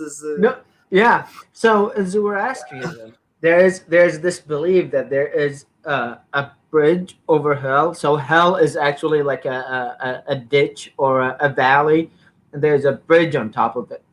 And on the day of their judgment, you have to cross the bridge, and they will judge your soul. Well, Muslims have the same beliefs. Muslims have the exact same beliefs that there is a bridge, and on the day of judgment you have to cross this bridge, and if you are a bad person, you'll end up falling into hell. Otherwise, you'll cross it. That's 100% from Zoroastrianism. Pray 5 times a day, Zoroastrianism. Hey, once again, just knock the people out of that temple. Put some new paint in. Now it's a mosque. There you go. And one talking about changing the pagan to a mosque. The biggest mosque in Damascus, the Umayyad Mosque. Before it became a mosque, it was a church, an Assyrianic church, and before it was a church, it was a pagan temple. Same thing with Hagia Sophia. Same thing with the Parthenon. It was one day it'll be a museum. Exactly. And all right, on that note, you can all have your final. Sorry, Amy. Is it something you can, because you want to say in the outro, or do you want to say it? I just want to clarify one thing now. Just a moment ago, I was saying about not saying it's sad that people leave. I probably overreacted a bit because I'm quite tied into the activism I do, and I apologize to Mark for that. I don't mean to say you shouldn't say that. I'm the last person who wants to be telling people what to say and what not to say. So, my apologies. No, it's fine. You raised it in absolute good faith, and I acknowledge that. And I think maybe it, and with your activism, I think it, like as I put in the chat, it may be more helpful for them to sort of support their autonomy, and then engage them as to why atheism is a good choice. So I think your point is perfectly valid. And part of the drive behind my push for this direction is that the cults and the religions are very often trying to control people's thinking, and I think putting pressure on people in this way kind of goes in that direction. I'm very much trying to stay away from that because I do see that there's a tendency for people to, in society, demand conformity and stuff like that, and I know you're not doing that.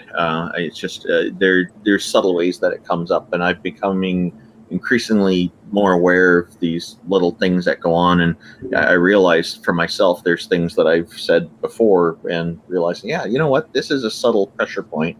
I should not do that. And I'm thinking that if we're coming from the position of not doing that as much as possible, then in a way we're setting a really good example. And I'm looking at the bite model, which would have been a great thing to bring into the debate as well.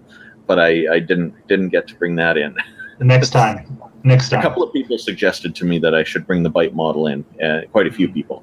And it would be kind of cool to do that. And one guy said, it'd be great to ask a series of questions that all fall in line with the bite model all the way through. So. And all right, guys, we are going to move into outros and start. In fact, Mark was the last to join us, which means he is the first to start us up on Midnight Ranting, Islam versus Atheism, which is best for humankind. Oh my, it got spicy, but it was a good time. I enjoyed it with you all. and we are moving into our outros so that we can go into the after party in Discord. We are bringing in the clowns.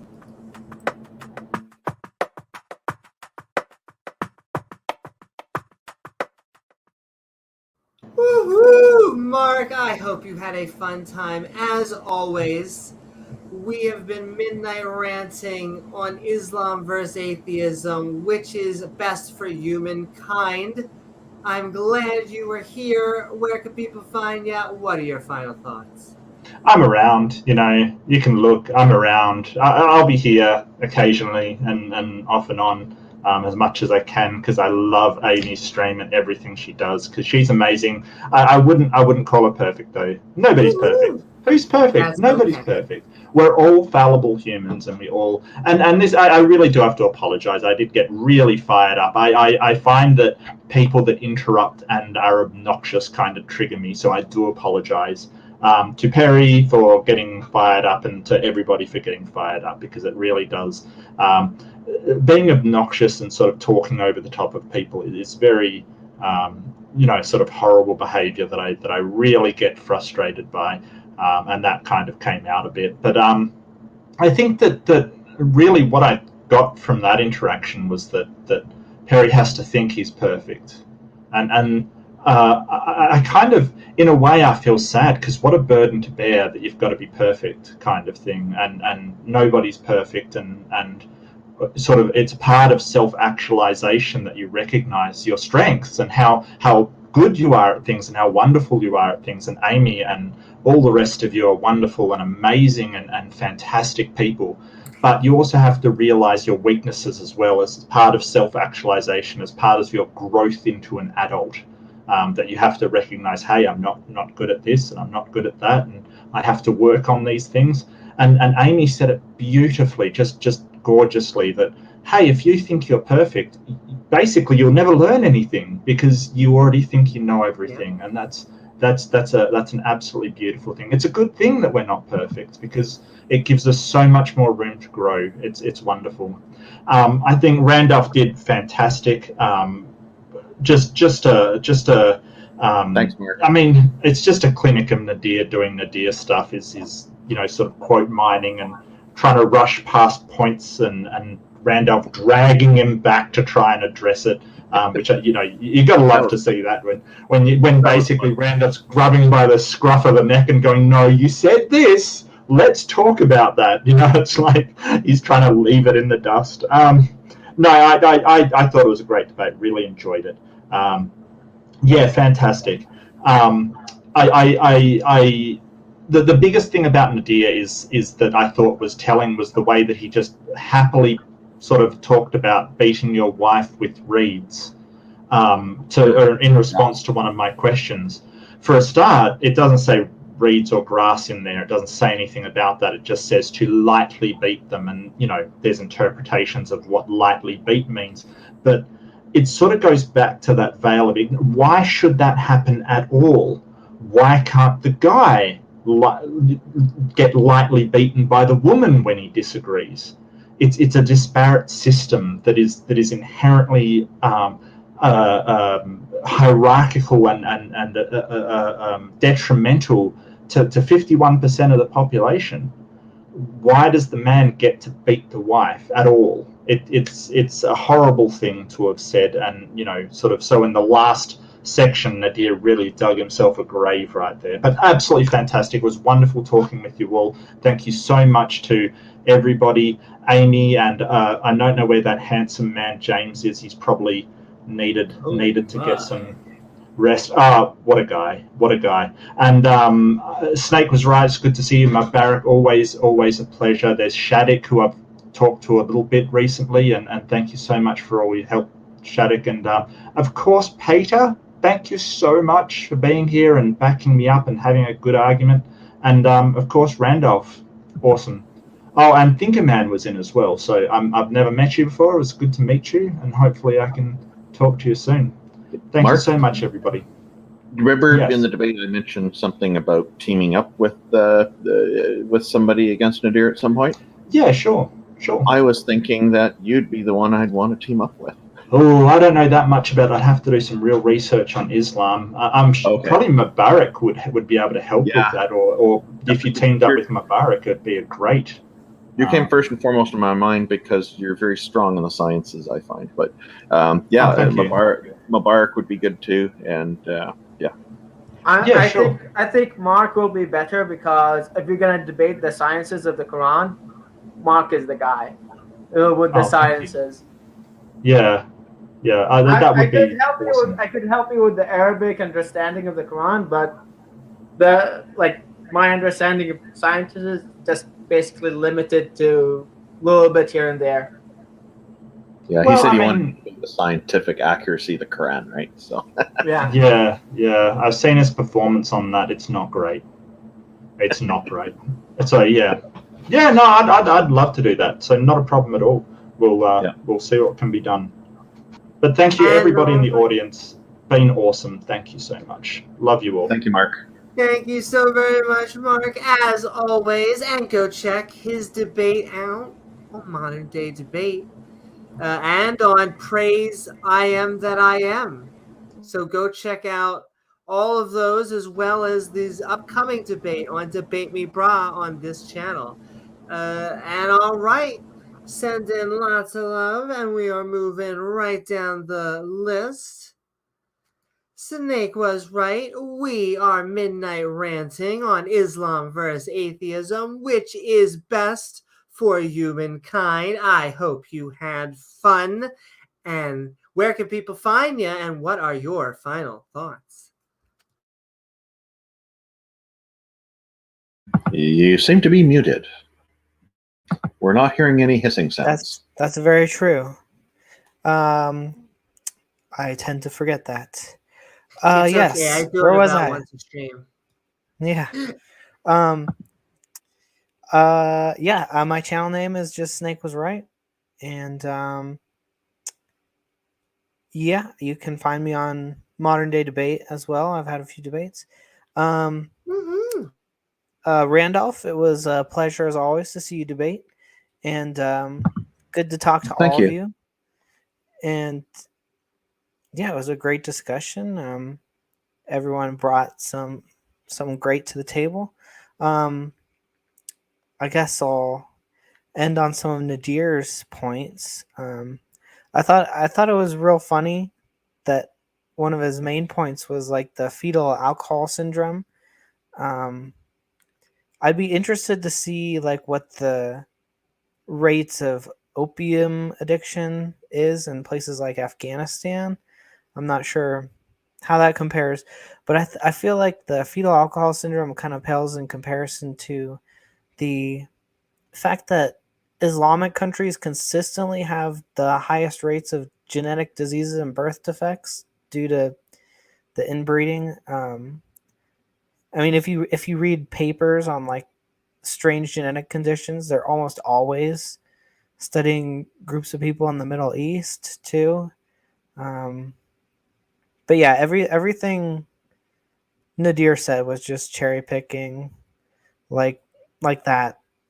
If you compare the other metrics, it doesn't matter. Scientific discoveries not attributable to Islam. What was his whole list? Life satisfaction seems kind of like more of a ignorance is bliss type of thing. The charity thing, I would hazard to guess it's not like the traditional kind of volunteer work that we would think of, more religious donations, I would guess. And then the prison reform thing, it just all seems like, because other Christianity has that too, it just all seems like cherry picking. So I thought I am biased, but I thought Randolph took the day ultimately. And I do have to say, I do think Amy is perfect, except for one thing, is that she needs a louder mic so she can yell over people like Perry when he is causing such a ruckus. That might be true.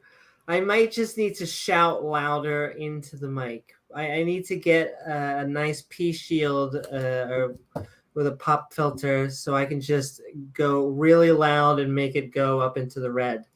Yes. But yes, thank you so very much. Thank you. Snake was right, and go check out their content right at the bottom. Yeah, that may be true as well. And we are... Dog bless.